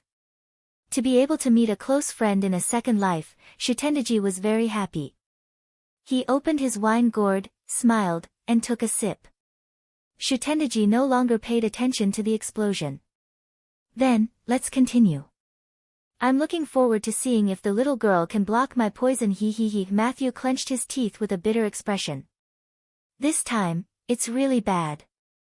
At this time, a white angel walked out from the side. In the center of the explosion, where Wyrm was. Wyrm didn't hear any sound, and he didn't see any color other than white. The light membrane calculated the explosion from the collision of the noble phantasm as damage, and the dazzling light from the noble phantasm as damage. Therefore, Wyrm's noble phantasm isolated the sound and scene. That was why Wyrm could only see white and couldn't hear the explosion. However, one thing was certain. Wyrm successfully defended against Ibaraki Duji's noble phantasm. Because Wyrm's noble phantasm wasn't destroyed, Wyrm didn't die was the best proof. However, this was how it should be. It's such a pity, Ibaraki Duji. The concept noble phantasm under the time paradox can't be destroyed by flames comparable to the sacred sword. This was Wyrm's biggest cheat. After leaving Connaught, Wyrm accidentally obtained a set of worn-out armor. Because of a magic scroll, he came to Camello, and that set of armor became Wyrm's armor as a Knight of the Round Table. After Wyrm left, Artoria took it back and no one knew where it went. Connaught's timeline was the 5th century BC, while Camelot's timeline was the 5th century AD. If that was the case, it wouldn't be a problem for Wyrm to bring the armor to the future. However, the problem lay with the scroll. The scroll that Merlin used to summon him was undoubtedly made by Wyrm. He could see that, but the scroll appeared thousands of years ago without any trace. If there was no problem with it, Wyrm wouldn't believe it. There was no doubt that this was a problem with the scroll. Before he was summoned by Merlin with the scroll, Wyrm had discovered the scroll that contained his own blood and was completely made by himself. Assuming that after Wyrm was summoned, Merlin used the scroll that was passed down in the past to summon Wyrm, then who made the scroll? Wyrm didn't make it, but it was undoubtedly made by Wyrm. Wyrm had put the scroll in his own space, so the only possibility was the scroll used by Morgan Le Fay. Although the scroll used by Morgan Le Fay was similar to the one made by Wyrm, it didn't have Wyrm's blood. Assuming that Wyrm in Camelot was codenamed Present Wyrm, and Wyrm in Connaught was Past Wyrm. Then there was an inference. After the scroll used by Morgan Le Fay in Camelot sucked the present Wyrm away, it was also sucked into the space-time tunnel. There might have been a trace of blood on it. After entering the space-time tunnel, it went to the past and was found by the past Wyrm. Then, the past Wyrm was sucked away. The scroll wasn't taken away by Wyrm, but was passed down 1,000 years in the future, where it was used by Merlin, who then sucked the past Wyrm over 1,000 years in the future. The past Wyrm was sucked away at the same time as Merlin sucked the Wyrm over 1,000 years in the future. The past Wyrm was sucked away and became the present Wyrm. Wyrm rubbed his head, feeling a headache coming on. Looks like I'll have to investigate this thoroughly after returning to the origin. It is still possible for the soundless in the Great Root to know such a thing. After all, administrators have to be good at using their authority. Wyrm only used a little bit of administrator authority. Through the power of the origin and the power of the Holy Grail held by Maeve, he cheated by recreating the armor that came with the time paradox. The strength of this armor was no doubt no weaker than Avalon's. Since it was made by the origin, it must be a masterpiece. While Wu Ming was thinking, the relic slowly came into contact with him. Since the danger was gone, it was naturally gone. After contact, the shield formed by the armor automatically disintegrated, turning into a new set of armor and attaching itself to Wu Ming's body. This time, the armor was even holier than before, as if the effect of the true name liberation was still there. Wu Ming touched the helmet. Due to the big explosion, he knew from the central hall that the city gate was no longer poisonous. Due to the influence of Ibaraki's karmic fire and Wu Ming's holy light, as well as the storm caused by the explosion, the poison in the soil and the poison in the air were all blown away, burned, and purified. Then, Wu Ming looked at Ibaraki Dojo. At this moment, Ibaraki Dojo had completely disappeared.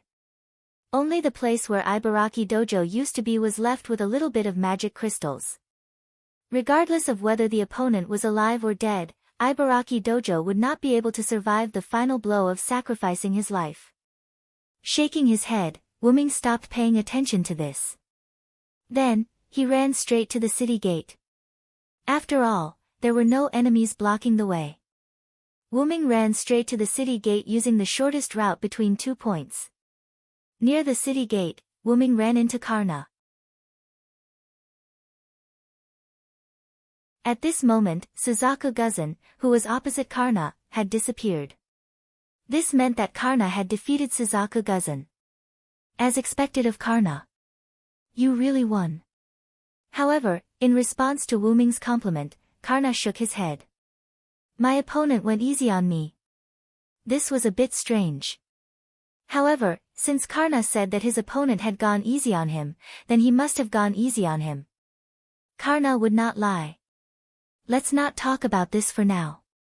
Tachika is in danger. Shutendaji is going to look for her. Then, Wu Ming and Karna went to look for Godatsi. On the way, Karna told Wu Ming about the battle between him and Suzaku Guzan. Suzaku Guzan's exquisite noble phantasm had indeed hit Karna, but it had not seriously injured him. After that, Karna had been fighting Suzaku Guzan in close combat. This was because Karna had discovered that Suzaku Guzan's noble phantasm was based on telekinesis. Therefore, when fighting in close combat, Suzaku Guzan would definitely be wary. In the beginning, because Suzaku Guzan was fighting Karna in close combat, no matter how exquisite her control was, if Karna wanted to play tricks, it was very likely that a few katanas would rebound and hit Suzaku Guzan. This was the disadvantage of being too close to the enemy. Karna had been affected by Wu Ming and Ibaraki Doji's explosion, so he felt that he should end the battle quickly. Then, after releasing the noble phantasm, Suzaku Guzan symbolically dodged and was hit. There was no doubt that Suzaku Guzan had gone easy on him. Although he did not know why Suzaku Guzan had gone easy on him, the outcome was good. Shutendaji was the only one missing. Then, when Wu Ming and Karna found Godatsi and Matthew, they found that Nightingale had appeared beside them at some point. Shutendaji, on the other hand, was drinking wine with a smile on his face. However, no matter how one looked at him, Shutendaji looked quite depressed.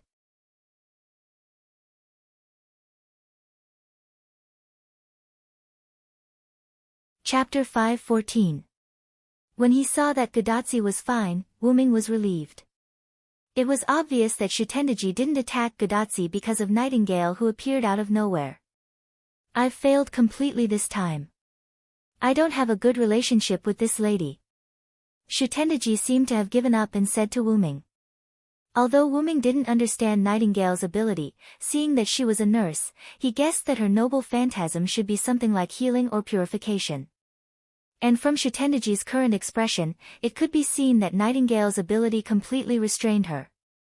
That's true, Shutendaji. Wu Ming was no longer anxious because there were only 2 servants left in the Nippon faction, and Tamamonome seemed to be on Wu Ming's side. In fact, Wu Ming's guess was correct. When Shutendaji used poison to attack Godatsi and Matthew, Nightingale calmly walked out of the forest and released her noble phantasm. As a result, Shutendaji's poison was completely purified. At this moment, the wine that Shutendaji drank was poison-free. I have to say, Shutendaji is really unlucky when it comes to luck. Even Gadatsi couldn't help but ridicule. According to Gadatsi's judgment, Shutendaji spent a lot of effort to get out of Denver and attack her, the last master. But in the end, at the final moment, a servant that completely countered Shutendaji appeared out of nowhere. Just how unlucky was Seiji to meet such a servant? After all, Nightingale left in the middle of the night chasing after Achilles, who knew that he would meet her here. Well, actually, I've always been unlucky. Looking at the confident Shutendaji, Wuming subconsciously felt that something was wrong. Wuming knew just how dangerous Shutendaji was, so he chose to immediately attack Shutendaji. The holy spear pierced towards Shutendaji, but Shutendaji didn't try to defend or dodge. I remember that you are looking for the Holy Grail. Unfortunately, the Holy Grail is no longer in my hands. The holy spear stopped right before Shutendaji's neck. This is the second time we've met, Shutendaji, although I'm not sure if you still remember me. Although Wuming spoke to Shutendaji, he still kept the holy spear at Shutendaji's neck. Of course I remember. I clearly remember that you chopped off my head, Shutendaji said in a satisfied tone, not at all like he was being held captive. No matter if it's Ibaraki, Tamamonome, or even Suzuka Guzan, the golden light on their bodies, as well as this continuous poison, were all created by me through the Holy Grail. Shutendaji said everything without hesitation. However, I didn't bring the Holy Grail with me. Shutendaji smiled. Then, if Shutendaji didn't bring the Holy Grail with him, where did he put it? The central hall had been infiltrated by his mental power, but there was no trace of the Holy Grail. Suzuka Guzan and Ibaraki Doji had already left. Could it be Tamamonome? Wuming fell into deep thought. Wuming felt that he had overlooked something. Suddenly, Wuming's pupils shrank as he thought of something. This city was undoubtedly a noble artifact, and it was one that had been blessed by the Holy Grail. Suzuka Guzan didn't have such a legend. Although Ibaraki Doji and Shutendaji had said that they had built a city in the mountains, this city wasn't suitable for ghosts. As for Tamamonome, she didn't have any legends of a city. In that case, there must be a hidden follower, and this city must belong to that follower. Shutendaji seemed to have seen through Wuming's thoughts and smiled. That's right, I gave the Holy Grail to the owner of this city after all. I didn't plan to go back, Shutendaji smiled. However, this smile was quite familiar to Wuming. It was the same smile that Shutendaji had before he left in the Winterwood City. Puchi, Wuming stabbed his spear into Shutendaji's neck, but Shutendaji smiled. She was disappearing bit by bit. Although Shutendaji couldn't speak because Wuming had pierced his throat, Wuming was able to read Shutendaji's words through the shape of his mouth. I'll be waiting for you in Himeji City then. Shutendaji turned into magic and dissipated. Rumble, suddenly, the earth began to shake violently. Matthew supported Gadatsi, who almost fell. Karna and Nightingale looked behind Wuming. Wuming turned around and looked at the huge Denver City, or Himeji City. In the second half of Himeji City, a huge pillar rose from the ground. Countless eyes were inlaid on this huge pillar of flesh, turning and blinking from time to time. It was very terrifying. That's a demon god pillar. Gadatsi cried out in surprise. After all, Gadatsi had already experienced 4 singularities and encountered many demon god pillars, so she naturally recognized it. Nightingale and Karna were also shocked. After all, the aura emitted by the huge pillar of flesh in the distance was a bit terrifying. While everyone was surprised, Wuming shook his head helplessly. I was tricked by Shutendaji again. Shutendaji set up Poison City and sent Ibaraki Doji, Lulu Guzan, and Tamamonome to intercept Wuming. It seemed that they were going to attack Gadatsi, and Wuming would quickly return to protect Gadatsi. But in fact, they were misled. With this plan, Wuming and others were transferred away, giving the servant at the back of Himeji City an opportunity to summon the demon god pillar. However, according to Shitendaji's words, I'll be waiting for you in Himeji city. It was very likely that this demon god pillar was controlled by Shitendaji. This also proved why it took so long to summon the demon god pillar, because it needed Shitendaji's consciousness to be stored in this huge pillar of flesh. Sure enough, it confirmed Wuming's thoughts once again. Even if Shitendaji left, he must have left me a lot of trouble. Karna, you stay with Matthew and Nightingale to protect Tachika. I'll go meet that guy. Wuming said to Karna. Karna didn't speak, just nodded, and then stood beside Godatsi. Although Godatsi always had Matthew by her side, she couldn't guarantee that she could completely protect some powerful servants.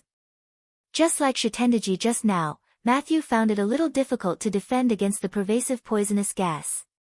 Also because of guilt, Matthew didn't speak, but obediently stayed by Godatsi's side.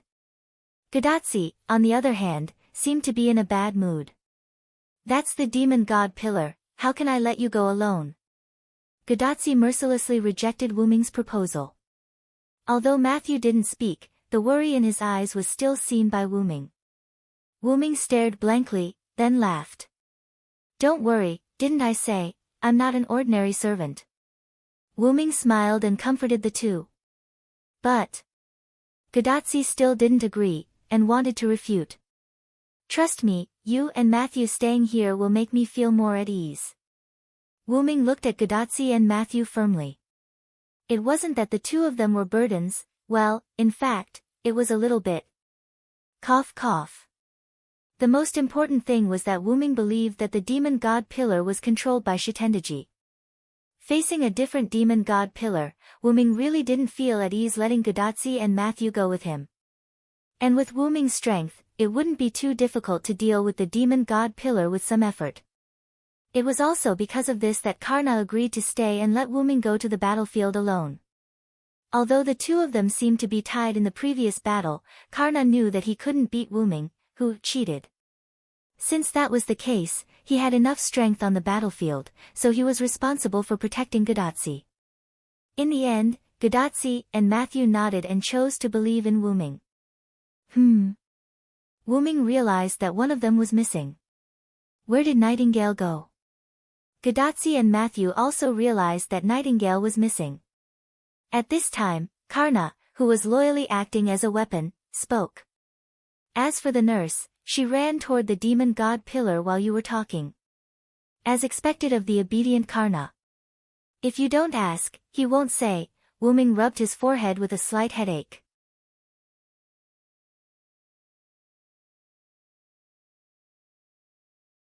Chapter 5:15. At the back of Ji-Lu City, the huge tentacle-like demon god pillars were wriggling about. The eyes on the demon god pillars would turn from time to time, blinking, looking particularly terrifying. A strange sound came from the demon god pillar. It was a sound that humans and even servants could not make. This was the unique cry of the demon god pillars. Along with the demon god pillar's cry, dense purple fog was emitted from the demon god pillar's eyes. The purple mist didn't move fast, but it was very powerful. The first half of the Holy Grail enhanced version of Ji-Lu City was basically destroyed by Wuming and Ibaraki's noble artifacts. However, the second half of Ji-Lu City was still intact because of Wuming's noble artifacts. When the purple fog emitted by the demon god pillars came in contact with the palaces and pavilions of Ji-Lu City, the moment it came in contact with them, those palaces and pavilions were immediately corroded. It was like a deadly poison. Although the purple fog moved slowly, because it didn't encounter any resistance, gradually, the buildings in the back half of Ji-Lu City, with the demon god pillars as the center, melted away. Taking a closer look, nearly half of the buildings in the back half of Ji-Lu City had been corroded and melted away. The melted buildings were like ordinary water that blended into the ground. Although the ground wasn't decayed, the gradual blackening of the ground proved that it didn't escape the corrosion of the poison. Nightingale pledge, I will eradicate all poisons and all harmful things, in an instant, along with the release of the true name of this precious artifact. A part of the purple mist in front of the demon god pillar disappeared, including the ground that had already turned black. The ground returned to its original color. Not only that, but there were also signs of sprouting on the ground that was covered by the relic. Oh, it's your nurse again. We really don't get along well. At this moment, Shutendaji's voice came from the demon god pillar. However, the demon god pillar's voice wasn't completely Shutendaji's. There was a strange sound mixed in as well, which was probably the demon god pillar's own voice. Without a doubt, Wuming's guess was correct. However, Nightingale did not answer demon god Shooting's question. Instead, she tried her best to unleash her noble artifact. Nightingale's noble phantasm, I will eradicate all poisons, all harmful things, forbidden phantasm, was an area with Nightingale as the center. It could nullify all poisons and attacks. This noble phantasm was a concept noble phantasm. It was a combination of the spiritual sublimation of Nightingale, who galloped on the battlefield and faced death, coupled with various anecdotes of her, as well as the concept of angel in white who helped the sick and wounded, which was established in modern times. It was proven that a concept relic had an advantage over a physical relic. It was a grade C+ anti-army relic. I will eradicate all poisonous and harmful creatures. The territory that it displayed was like an invincible holy territory. There was no poison or harm at all. The surrounding purple fog surged violently into this area, intending to corrode it. However, no matter how much of it there was, it was useless. The poison that entered was completely eliminated by this precious artifact. As this noble phantasm was centered around Nightingale, while Nightingale was unleashing her noble phantasm, she was constantly moving towards demon god Shutting. However, as the range of the noble phantasm was not very large, the moving Nightingale had already seen such a scene. Amidst a large expanse of purple mist, a circle without any purple mist was moving towards the most important sky pillar. It gave off a feeling of a mantis trying to stop a chariot and overestimating its own capabilities. However, that was the truth. Looking at Nightingale who was moving towards him with all her might, demon god Shutting laughed. He.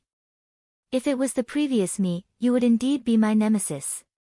However, this is a demon god pillar, Miss Nurse. The moment demon god Shutting finished speaking, an even thicker dark purple fog emerged from behind the demon god pillar. Just by looking at it, Nightingale, who was a berserker, could feel the danger from it. The dark purple fog contained a large amount of magic and rushed towards Nightingale's noble phantasm domain at an extremely fast speed. No matter what it was, there was a limit to it. Wuming's almost infinite magic, Avalon, which was rumored to be able to block even a world-defying noble phantasm, and Nightingale's noble phantasm domain were the same. The reason why Wuming's magic was said to be infinite was because of his overly large base, super recovery speed, and the fact that he had no place to use these 3 points. The reason why Avalon could block the world-defying noble phantasm was because Avalon had not encountered a stronger attack. At the very least, Wuming believed that if he used the Great Source to launch an attack, Avalon would not be able to block it. Since that was the case, Nightingale's noble phantasm domain also had its limits. It seemed like Nightingale's noble phantasm could completely restrain Shutting Doji's poison. However, if it encountered a large amount of poison that could not be eliminated in time, or if it was not poison but a powerful magic attack, Nightingale's noble phantasm domain might not be able to eliminate it completely. Demon god Shutting had such a plan. He did not continue to release poison. Instead, he released the demon god pillar's demon fog skill. The powerful demon fog surged towards Nightingale's domain. As expected, although Nightingale's noble phantasm had eliminated part of the mana fog, most of it remained and continued to fly toward Nightingale within the noble phantasm. Nightingale did not say a word, allowing the dark purple fog to gradually approach her. She knew that she could not resist it. Mystery would be ineffective in front of a higher level of mystery. This was probably the theory behind it. Nightingale was considered a modern person. In terms of mystery, she was much weaker than the demon god pillar. Moreover, Nightingale's noble phantasm was only a grade C noble phantasm. It was impossible for it to eliminate any damage. In this case, Nightingale, who did not have any other powerful abilities, might be defeated this time due to Berserker's impulsiveness. However, she did not regret it. If she wanted Berserker to regret it, she might have to wait until her next life. Of course, if Nightingale was alone, she would definitely be defeated here. However, there was no doubt that Nightingale was not alone. Whoosh! Accompanied by the sound of chains, Nightingale was tied up by a silver-white chain and was pulled out of the attack range of the dark purple fog. "Oh, you're not satisfied with the speed?" Demon God Shutting spoke again. "After all, no matter if it's Shitendaji or the Demon God Pillar, they're all my enemies," Wyrm replied Demon God Shutting calmly as he kept the pseudo-heavenly lock back into the golden ripple. As Nightingale's noble phantasm was still activated, although the poisonous fog had spread over, it did not corrode Wyrm.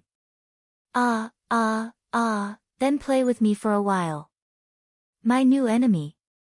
Looking at the dark purple fog that was controlled by Demon God Shutting, Wyrm began to recall what Tamamonome had said.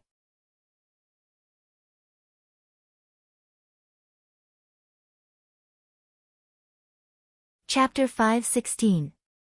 Wyrm was on his way to Demon God Shutting. When Wyrm passed by the central Great Hall, he discovered that Tamamonome was still sitting on the platform in front of the hall, not moving at all. And at this moment, the omnipresent poison gas was emitted from the central Great Hall, about to reach Tamamonome. Even people who didn't know what the mist was would feel danger, let alone Wyrm who knew what the purple mist was. Wyrm extended his hand and golden ripples appeared. The pseudo-heaven lock appeared from the ripples and in an instant, the pseudo-heaven lock wrapped around Tamamonome. Immediately afterwards, Wyrm waved his hand and the chains pulled Tamamonome over. Tamamonome didn't resist and let Wyrm pull her over with the chains. Catching Tamamonome and retrieving the chains, Wyrm asked subconsciously, "Why are you still here? The Demon God Pillar's attack is already here." The reason why Wyrm asked this was because even if Tamamonome had the immunity granted by the Holy Grail, even if she could defend against the Demon God Pillar's poison, the Demon God Pillar still had other attacks. Since the poison gas could reach here, the Demon God Pillar's other attacks would naturally be able to as well. However, in response to Wyrm's question, Tamamonome smiled sweetly. "Didn't you tell me to stay here?" "This is your promise." Tamamonome winked at Wyrm like a mischievous child. With Tamamonome's words, Wyrm felt rather awkward. Actually, Wyrm didn't care about his words at all. Seeing that Tamamonome had told him the truth, Wyrm only warned Tamamonome not to play any tricks behind his back. Wyrm only used the words, "Stay here and don't go anywhere," to warn her. Wyrm didn't think that Tamamonome wouldn't do anything in the face of danger. Who would have thought that Tamamonome would be so serious? Take it that I didn't say it well. However, remember this. You can go back on an unimportant agreement like this when your life is in danger. Wyrm said very seriously. "But, that was my first promise with you. I don't want to break it just like that. However, since you personally came to help me break the promise, then I'll let it go this time." Tamamonome smiled, acknowledging Wyrm's words. "Also, Lord Surrender, how much longer are you planning to hug me?" Tamamonome smiled innocently. Wyrm's expression turned awkward, and he quickly put down Tamamonome. After using the pseudo-heaven lock to pull Tamamonome over, Wyrm withdrew the heaven lock. Wyrm then hugged Tamamonome like hugging a cat. Speaking of which, hugging Tamamonome was no different from hugging a cat. Cough cough, back to the main topic. Since you've kept your promise, I'll temporarily treat you as my partner. Keep walking towards the city gate and meet up with Chaldea's master. Although Wyrm said that he would treat Tamamonome as his partner purely because of the promise, Wyrm did not completely believe him. Who would completely believe a strange woman who was originally an enemy but suddenly said that she wanted to marry you when she saw you? Seeing that Tamamonome did not try anything funny, Wyrm decided to temporarily let her join the party. Moreover, even if Tamamonome betrayed him, it would be fine. Karnak was there, so he was not afraid of Tamamonome betraying him. Tamamonome nodded regretfully, as if she was unhappy that she did not become his wife. However, Tamamonome seemed to have thought of something, and she nodded honestly, and then asked. What about you, Lord Surrender? If I'm not wrong, you're going to destroy the demon god pillars, right? Wuming naturally nodded and admitted it. There was nothing to hide. Could it be that Wuming came here specifically to save Tamamonome? Wuming and Tamamonome's relationship was not that good. Regarding this, I have something to say. Tamamonome bowed to Wuming, as if she was really putting herself in the position of a subject. Wuming nodded. Since there was information, he naturally had to listen to it. After Wuming nodded, Tamamonome spoke. Actually, the Holy Grail was placed with Judge Ji, but I feel that this matter has nothing to do with her. It was completely planned by Shitendaji. You are indeed the concubine of justice.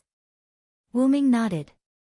Previously, when Shitendaji had mouthed to Wuming to wait for you in Jiro City, Wuming had more or less guessed it. After all, Jiro City was the residence of Judge Ji, the monster of the city. It wasn't strange for it to become a noble artifact. Actually, when your noble artifact landed in this city, even though Judge Heim borrowed the power of the Holy Grail, in order to resist your somewhat cheating noble artifact, Judge Heim herself probably didn't have a good time waiting for me. Shitendaji didn't take back the Holy Grail and instead left it with Judge Heim. Hearing this, Wuming came to a realization. This made sense. Even if Wuming's abnormal cheating noble artifact was blocked by Jiro City, it shouldn't have left Jiro City in ruins. It shouldn't have left anything behind and directly exploded into ashes. If he borrowed the power of the Holy Grail, then it made sense. Listen to your nonsense. Have you never seen Judge Ji? Wuming asked. After all, Tamamonome's words showed that she didn't know the truth. That's right, Surrender-sama. Shitendaji asked me to stand guard here after Punbu-ji blocked your noble artifact. I will try my best to delay you with the formation of the formation. Suzuka Guzan and Ibaraki Doji were also sent out.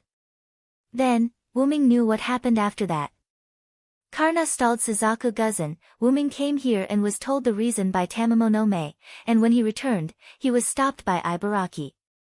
They fought and Ibaraki self-destructed. In the end, Shitendaji died, but the demon god pillar was summoned. Actually, I wanted to visit Judge Ji after you left and retrieve the Holy Grail for you. But because of the agreement between you and me, I didn't do so.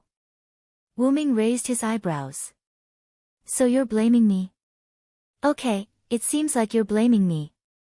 Asterisk cough cough asterisk Wuming shook his head and said. I don't think that even if you take the Holy Grail away, the demon god pillar can't be summoned. Wuming believed that Shitendaji's death was the trigger for the demon god pillar to be summoned. It was very likely that Shitendaji had done something to the Holy Grail from the beginning, using his own life as the trigger. Once Shitendaji left, the Holy Grail would automatically activate and summon the demon god pillar with Shitendaji's consciousness. Moreover, it's hard to say if you can defeat Judge Ji. Actually, when Wuming was hugging Tamamonome, Wuming had already noticed that Tamamonome didn't have much fighting strength. Compared to the white-faced, golden-haired nine-tailed fox Tamamonome who was recorded as one of the three demons, the current Tamamonome was just a support fox. Although that's the case, I don't think that Judge Ji will fight back. Tamamonome smiled. This made Wuming puzzled. Could it be that these two were good friends?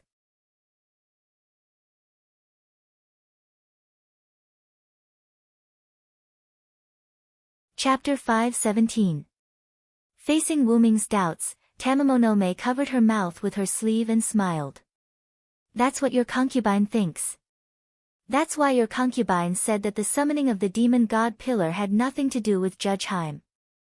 Damn, she's even keeping me in suspense. Wuming shook his head helplessly. Since there's nothing else, I'll take my leave. Nightingale probably can't hold on any longer. With that, Wuming prepared to leave. Wuming-sama. Tamamonome suddenly opened her mouth and called Wuming by his real name. Wuming turned his head and stared at Tamamonome. Facing Wuming's stare, Tamamonome smiled apologetically and said, "You're an existence blessed by Amaterasu Amikami's incarnation. Make good use of that power." With that, Wuming left. After all, if he delayed any longer, Nightingale really wouldn't be able to hold on. Following that, Wuming recalled the scene from before. Wuming used the pseudo-heaven lock to pull Nightingale back. Blessing from the sun god. Wuming recalled Tamamonome's words and thought of the sun rain. By the way, Shitendaji, have you ever felt the despair brought by the sun? With that, Wuming closed his eyes and began to feel the mysterious power that entered his body without him noticing. I didn't even feel despair from Minamoto no Reiko. Can you make me feel despair? Demon god Shitendaji let out a strange sound. Following that, he began to make the first move. The countless eyes on the demon god pillar spun faster and faster, gathering magical power. Following that, each eye released a heat ray comparable to a holy sword. The heat rays gathered together and formed a huge pillar of light with a diameter of 100 meters, attacking Wuming and Nightingale. Wuming opened his eyes and waved his hand. Gate, Nightingale chanted a simple incantation, and a purple ripple appeared beneath her feet. Nightingale fell down in an instant. After Wuming heard a scream, Nightingale was completely engulfed by the purple ripples. Arthur's gift armor. After releasing the concept relic once again, the armor on Wuming's body detached and formed a shield. The shield formed a light film and welcomed the heat rays that the demon god Shutting shot out.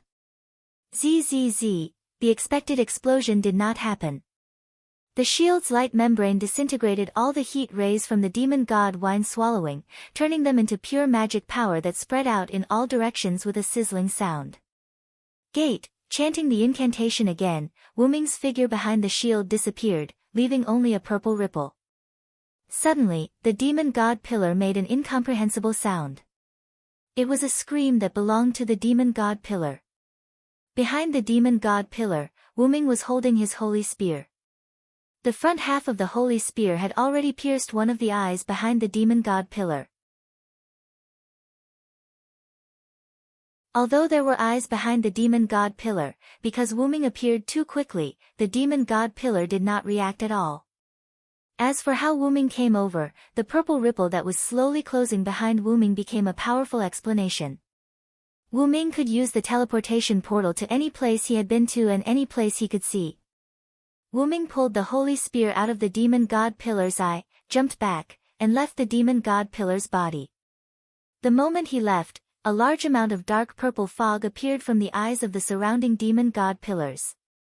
Without a doubt, if Wuming did not dodge, he would have been enveloped by the dark purple fog. Without the protection of his armor, Wuming did not dare be careless. Even if the dark purple fog did not seem like poisonous fog, who knew whether it would dissolve in an instant? Because of the damage, the demon god pillars stopped releasing heat rays. And because of this, Wuming's noble artifact also stopped. However, Wuming did not let the noble artifact recover his armor. Compared to the permanent noble artifact's armor form, the shield form after true name liberation was much more useful. However, it was unable to move in time. The demon god Jiao Tun naturally noticed that the shield did not arrive at Wuming's side in time. Immediately, the eyes behind the demon god pillar began to revolve violently. Along with the condensation of magic, heat rays were also released. The target was naturally Wuming, who was behind the demon god pillar. Gate, the shield that appeared from the purple ripple blocked the demon god pillar's attack. Although the shield itself was unable to come over in time, Wuming had a way to make the shield come over. The teleportation gate that Wuming used to teleport behind the demon god pillar was not closed. Wuming expanded it and opened another teleportation gate in front of him. Naturally, the shield could come over. Next, Wuming used the teleportation gate to launch a sneak attack on the demon god pillar. The demon god pillar attacked Wuming, while Wuming used the teleportation gate to block the damage. Although it seemed like Wuming had the advantage, that was not the case. Because Wuming had the concept noble artifact, the demon god pillar was unable to hurt Wuming. However, Wuming's attacks were also ineffective against the demon god pillar. Wuming stabbed in different places with his spear. However, after stabbing, the demon god pillar's powerful body would heal his injuries. One was the Dragon of Origin's spiritual base, while the other was the demon god pillar controlled by Shitendaji. Both of them were life forms with a high degree of mystery. This created a very awkward situation. Wuming could not hurt the demon god Shitendaji, while the demon god Shitendaji could not hurt Wuming. Your tortoise shell is really tough. Shitendaji was not upset at all. Your recovery ability is not bad either, demon god Shitendaji. Wuming replied. Since that's the case, I won't play with you anymore. After demon god Shitendaji finished speaking, the huge demon god pillar began to move towards Gadatsi. She was not prepared to fight this unsolvable battle with Wuming. She was prepared to get rid of the most important person. Wuming would definitely not allow that. Once again, he used the teleportation gate to arrive at one of the demon god pillar's eyes and stabbed with the holy spear. The demon god pillar was already used to having its eyes pierced, and because Shitendaji was not prepared to pay attention to Wuming, the demon god pillar did not move at all. However, Wuming smiled. Found it. Wuming said before that he wanted Shitendaji to experience the despair brought by the sun, and closed his eyes to feel the blessing of the sun rain. Naturally, he would not play such a boring game with demon god Shitendaji. The reason why Wuming kept stabbing the demon god pillar was actually to find the holy grail inside the demon god pillar. Wuming did not think that the summoned demon god pillar would put the holy grail aside and not devour it. It could be said that without the holy grail, the demon god pillar's strength would definitely decrease. However, Wuming did not want to take out or destroy the holy grail.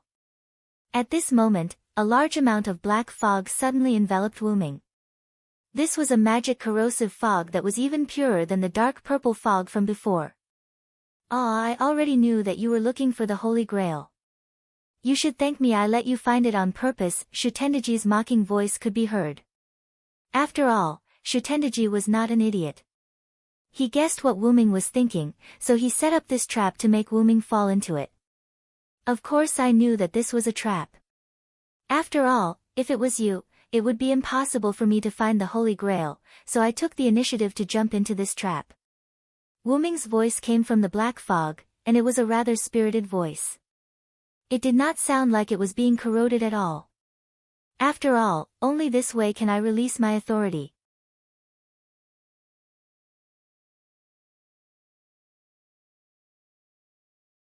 Chapter 5:18. Although Wuming had cheated, he did not have any trump cards like the Savior Sword or the 12 clones because of Celander's spiritual base. Wuming had only created an ordinary spiritual base in the root of Genesis and sent it to this singularity. Celander's identity was created by Maeve using the Holy Grail, so Wuming did not choose to interfere. After all, being invited in and barging in were two different concepts. Moreover, even without the Savior Sword and the 12 clones, Wuming was not weak. However, although he wasn't weak, he couldn't really injure demon god Shutang without using a noble artifact. If he wanted to cripple him, he would have to use a super energy-storing noble artifact again. However, Wuming did not plan to use a relic in the first place. As he had a concept relic to defend himself, the demon god pillar's attack could not hurt Wuming. It was a sad story. Therefore, Shutenji could only use the Holy Grail to lure Wuming out from behind the tortoise shell. Wuming also needed to come into contact with the Holy Grail, so Shutenji's actions helped Wuming. Previously, Wuming had received the sun rain from Tamamonome and received the sun god's blessing passively. After Wuming found out that the blessing was from the sun god, he wanted to use it to blow up the demon god Shutenji. How would he blow it up? Of course, he would use his authority to transform into the sun. With the sun god's blessing, Wuming did not need to change his class. He could directly use the Holy Grail to connect with the root of Genesis and use the sun god Shutenji. Of course, due to various factors, this move was only a one-time use. After it was used, it would be gone. However, based on the current situation, Wuming felt that it was worth it. If the demon god Shitenji was allowed to wreak havoc in the American continent, the entire continent would probably turn into a land of poison in a few days. This proved the saying once again. Even if he left, Shitenji would still cause trouble for Wuming. That was why Wuming decided to directly use the sun god's blessing upon seeing Shitenji turn into a demon god pillar and connect to the Great Origin's usage of the Holy Grail. This was also why Wuming wasn't the slightest bit nervous even after falling into Shooting's trap. Because the sun's flames would burn everything. For the sake of victory, quickly come before me. Undying sun, please bestow upon me a shining steed.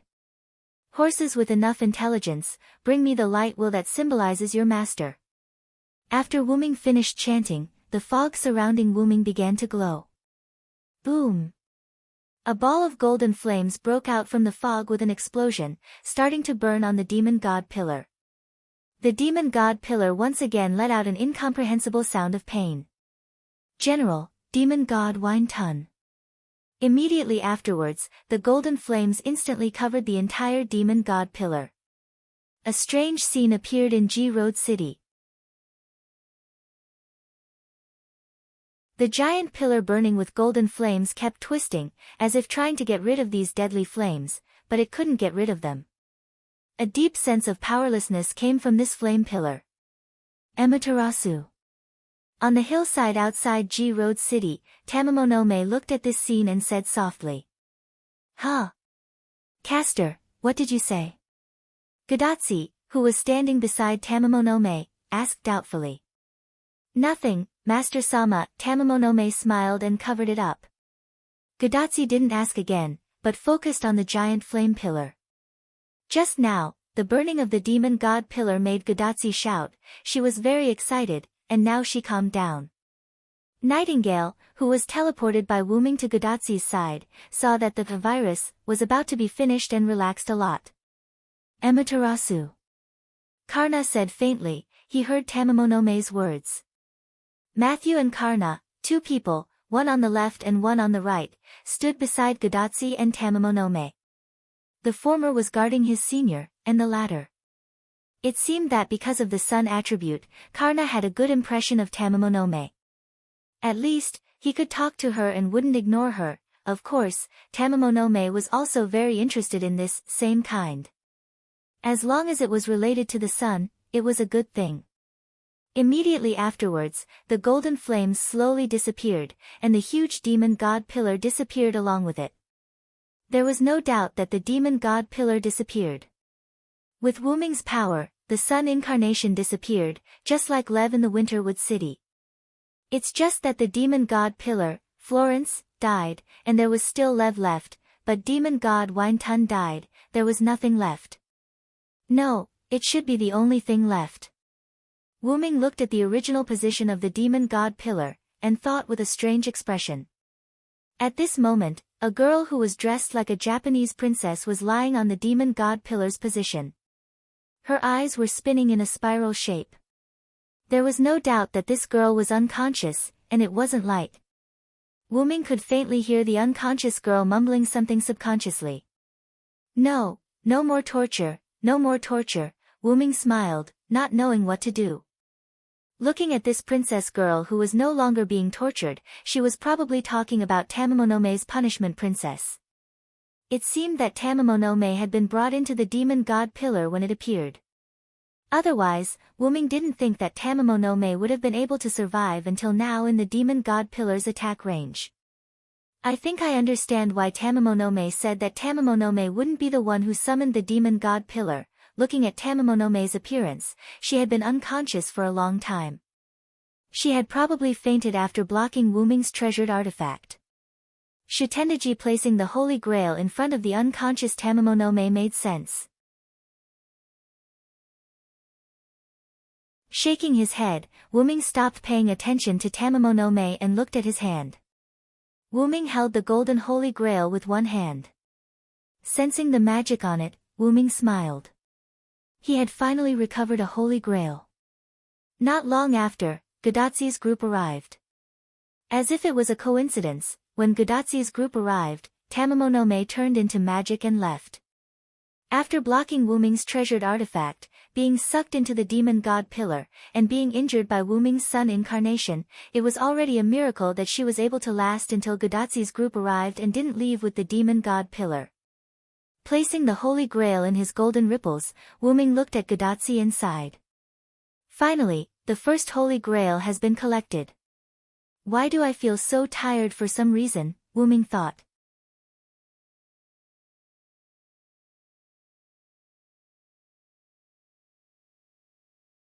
Chapter 5:19. Wu Ming did not choose to let Chaldea retrieve the Holy Grail. Not to mention that Chaldea had not been contacted yet. Moreover, even if Wu Ming was contacted, he would not easily hand over the Holy Grail that he had just obtained to Chaldea's group. It was not that Wu Ming was greedy, but because Wu Ming was worried that the Holy Grail newly created by the Magic King would have some kind of trap. Wu Ming did not think that the Magic King's game would be so simple with only a few forces. However, it seemed that for the current Godatsu and others, the 5 forces were indeed difficult. However, to Wu Ming, the current chaotic battle between the 5 forces did not pose much of a threat. Although he did not know why the Magic King did not appear in person, even so, he could not do anything to Wu Ming. After all, it was not his main body. However, the Magic King who did not appear gave Wu Ming a feeling that there was something more important that he could not come. However, when they were in the underground of London, the Magic King said to Godatsu and others that as long as they did not open all 7 singularities, they would not be a threat to him at all. Just like how ordinary people would not care whether ants could hurt them, whether it was 1 ant or 7 ants, it was all the same. According to the Magic King, only when all 7 singularities were saved, would he take the initiative to kill Godatsu and others. During this time, Wu Ming did not think that the Magic King would sit in front of the TV and eat popcorn while watching Godatsu and others take risks. Then there was no doubt that the Magic King also had something to do. However, because of Wu Ming's intervention, Wu Ming was not sure whether the Magic King really did not eat popcorn and sit in front of the TV to watch what happened at this singularity. In any case, these new Holy Grails did not make Wu Ming feel at ease, so Wu Ming and Godatsu agreed that the Holy Grails that they obtained later would be temporarily guarded by him. Wu Ming and others walked out of Jiro City and began to move towards Riverton in the north. Jiro City did not seem to be a noble phantasm that would disappear with the servants. The Japanese forces were destroyed, and the Holy Grail was recovered by Wu Ming, but Jiro City was still there. It was still the same ruins, or even worse, razed to the ground. Let's not talk about the collision between Wu Ming and Ibaraki Boy's noble artifacts. The demon god pillar's poisonous fog and all kinds of destruction were enough to destroy Ji Wei City, which had lost its defenses due to Ji's coma and overload. Wu Ming guessed that Shitendaji, because of this, he used the Holy Grail to summon the summoned monsters to leave the summoned monsters, leaving only the servants. Wu Ming Doji. Godatsu, Matthew, and Nightingale was to be in the middle was to the rears. In this way, Wu Ming Doji's group did not move fast, and it could even be said that they were moving slowly. After all, they had just won a battle, and there was no need to be too anxious, so Wu Ming Doji's group of 6 walked slowly. In fact, it was also to take care of Godatsu. After all, it was rare for them to come into contact with the current crisis, so there was no need to carry Godatsu as if they were transporting goods. However, they could not be too careless, as the current lineup of 6 people could be seen. Wu Ming Doji and Karna were in front and behind, while Matthew and Nightingale were guarding Godatsu in the middle. As for Tamamo-me, who had been following behind Wu Ming, she followed by herself. Besides, it would not affect them much, so Wu Ming acquiesced. However, it seemed that it really did affect them. Along the way, Godatsu Doji and Matthew kept looking at Wu Ming strangely, as if they were shy, as if they were praising him, as if they were gratified. In short, it was that kind of strange look that Wu Ming could not put his finger on. The more Wu Ming Doji thought about it, the more he felt that something was wrong, so he asked Tamamo-me. Did you say something strange when you came here and met up with Tachika Doji and the others? Lord Celander, you're overthinking it. I merely politely introduced myself as your fiancé to you, master. Tamamo smiled elegantly at Wuming. Ah. Wuming Doji finally understood why Godatsu Doji and Matthew Doji were looking at him in such a way. But I didn't say that I wanted you to be my fiancé. Forget it, forget it. Let's leave it at that for now. Seeing that it was because Tamamo had fought the demon god Shutang, Wuming Doji decided to take a loss and leave their relationship at that for the time being. Hello, hello, hello, hello, speaking of which, why is Ms. Nightingale here? Wuming asked Godatsu and the others behind him. Although Wuming's team of 6 had arranged themselves in a strict manner, Wuming, who was leading the way, and Karna, who was bringing up the rear, were only a few meters away from Godatsu. Therefore, Wuming didn't need to raise his voice or wait until he was close enough. He could just ask directly. Oh, you're talking about this problem. Actually, it's like this. Godatsu smiled and explained to Wuming. After Wuming heard this, he began to have some doubts about luck. That night, Wuming instigated Nightingale to perform an amputation operation on Achilles. Achilles was already fed up with the berserker, so he ran away. Naturally, Nightingale let go of this excellent amputation material and chased after him. The two chased each other on the land southeast of the Missouri River that was not under the influence of Rome and Greece. In this way, Nightingale chased after Achilles for a few days, but in the end, Achilles was more skillful and escaped Nightingale's pursuit. After all, he was a cavalry. Nightingale, on the other hand, could not find her target, so she began to save others along the way. For some reason, ordinary natives, soldiers of the Revolutionary Army, and so on were still wandering. Humans were not to be underestimated. Even in an era where the 5 forces were divided, humans could survive on their own. The location of Denver was not so much located in the Rocky Mountains, but more accurately, it was located at the foot of the Rocky Mountains. In other words, the terrain was not high. Coincidentally, Nightingale's original location was south of Riverton and north of Denver. In this way, if she walked a little further south, Nightingale would not be far from Denver. Coincidentally, Shutendaji's poison was a pathogen for Nightingale. After feeling the poison blown away by the explosion between Wuming and Ibaraki Doji's noble artifacts, Nightingale came to Denver with her obsession as a berserker. Since most of the poison in Denver had been blown away, Nightingale was able to find people or things that were more poisonous at the moment. And there was no doubt that Shutendaji was that poison. Then, Nightingale came to Godatsu's side and used her noble artifact to resist Shutendaji's poison. What happened later, Wuming also knew about it. With her obsession as a pathogen, Nightingale, as a berserker, found Godatsu just like that. Wuming could only smile and say, "That's really, as expected of a berserker."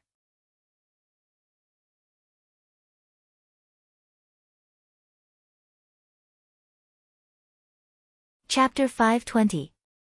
Wuming's group didn't waste any more time. In just an hour, they arrived at Riverton. This included Karna from the American faction and Tamamonome from the Japanese faction. After all, the two of them were now on the same side, and Wuming didn't think it was a secret that Riverton was a gathering place for followers, so he brought them there. After returning to Riverton, Wuming briefly told Karen and Geronimo about what they had done, including how they were accidentally found by Nightingale, Karna's support, and how Tamamonome had joined Wuming. Of course, when he introduced Tamamonome, he introduced her as a partner. Although Wuming did benefit from Tamamonome, there was no such thing as giving one's body in return for a favor, let alone a man giving his body to a woman. Although Wuming was a bit thick-skinned, he wouldn't do such a shameless thing. Asterisk cough cough asterisk, let's not talk about other things, but with Karna joining us, we are already a lot stronger. After listening to Wuming's explanation, Karna nodded affirmatively. As an existence on the same level as his own disciple, Karna's strength could be said to be the best. Coupled with the memory of the Battle of the 14 Horsemen, Karna was relieved that this once troublesome enemy had become an ally. Sure enough, you also remember the Battle of the Holy Grail. Karna wasn't surprised to see that Karna knew him. Karna didn't think that he was special. Since he could remember the Battle of the 14 Horsemen, then the other followers in the Battle of the 14 Horsemen would certainly remember him. Hearing Karna's words, Karna smiled at Karna to show his friendliness. At this time, Wyrm looked around and found that something was wrong. By the way, aren't there some people missing? Wyrm looked at the followers in the room. It was obvious that there were some people missing. As for Elizabeth and the others, they ran into a little trouble. It's fine. Gadotsi coughed awkwardly. At this moment, Gadotsi was extremely embarrassed, and Matthew was beside her, looking like he was ready for battle. This made Wyrm wonder if Gadotsi had a moral crisis just now. When Wyrm told Geronimo and Sharon what happened, Gadotsi was attacked by Kyoheim. After that, Elizabeth, Robin Hood, and Billy Boy threw themselves at Gadotsi and shouted, "Lady Injun! Lady Injun!"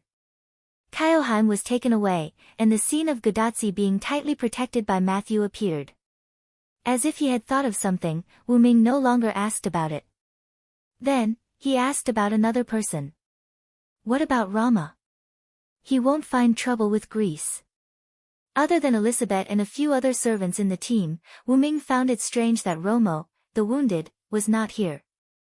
After a few days of rest, it was reasonable to say that Rama had almost recovered. Because of this, Rama should be here in such a situation. The only reason why Rama wasn't here was that he had gone to Greece to save his wife. That's right. Although Rama belongs to the ranks of the lone followers, the king is proud and arrogant. From the beginning, he had been searching for Sito alone and did not accept our help. If it weren't for your serious injuries, we wouldn't have met again, Karen explained. And through this lesson, the king has also thought it through. He is no longer alone and has decided to join us, Geronimo added. And then he went alone again. Wyrm wondered. Wasn't it obvious? Although he decided to go with everyone, in the end, he still went to Greece alone. However, Sharon shook his head. This time, he was not alone. Achilles went with him. In other words, after Achilles got rid of Nightingale, he returned to Riverton. Then, under Rama's strong desire, he listened to his teacher and accompanied Rama to Greece. Spartacus also went with them. Geronimo added and smiled. Wyrm instantly understood Geronimo's smile and felt a little embarrassed. If Geronimo hadn't mentioned it, Wyrm would have forgotten about him. Back then, he had used the pseudo-heavenly lock to tie Spartacus up and threw him into the woods. It seemed that Spartacus was finally found by Sharon and the others. As for Wyrm's pseudo-heavenly lock, it was estimated that its magic power had been exhausted and broken. After all, it had been used for a long time. Without Wyrm's magic power to replenish it, it was normal for it to break. Anyway, Wyrm did not feel bad about it. After all, he still had a few pseudo-heavenly locks in his spatial relics. Let's not talk about Spartacus for now. If Achilles went with them, I'm relieved. Wyrm was relieved. He did not want Rama to be killed again. Although Achilles was easily tied up by Wyrm's trick, as a demigod hero, Achilles was not to be underestimated. Not only did he have an almost invincible defense like Karna, but he also had many relics. For example, Achilles' shield alone was enough to block the most powerful relics of Karna and Wyrm, which were comparable to natural disasters. Of course, although it would break after blocking for a while, it was enough for a battle that could end in a few seconds. Since Rama and the others have gone to Greece, let's work on both sides. Whether it was Sharon, Geronimo, Nightingale, or Karna and Tamamonome, they all understood what Wyrm meant. Are we going to have a final battle?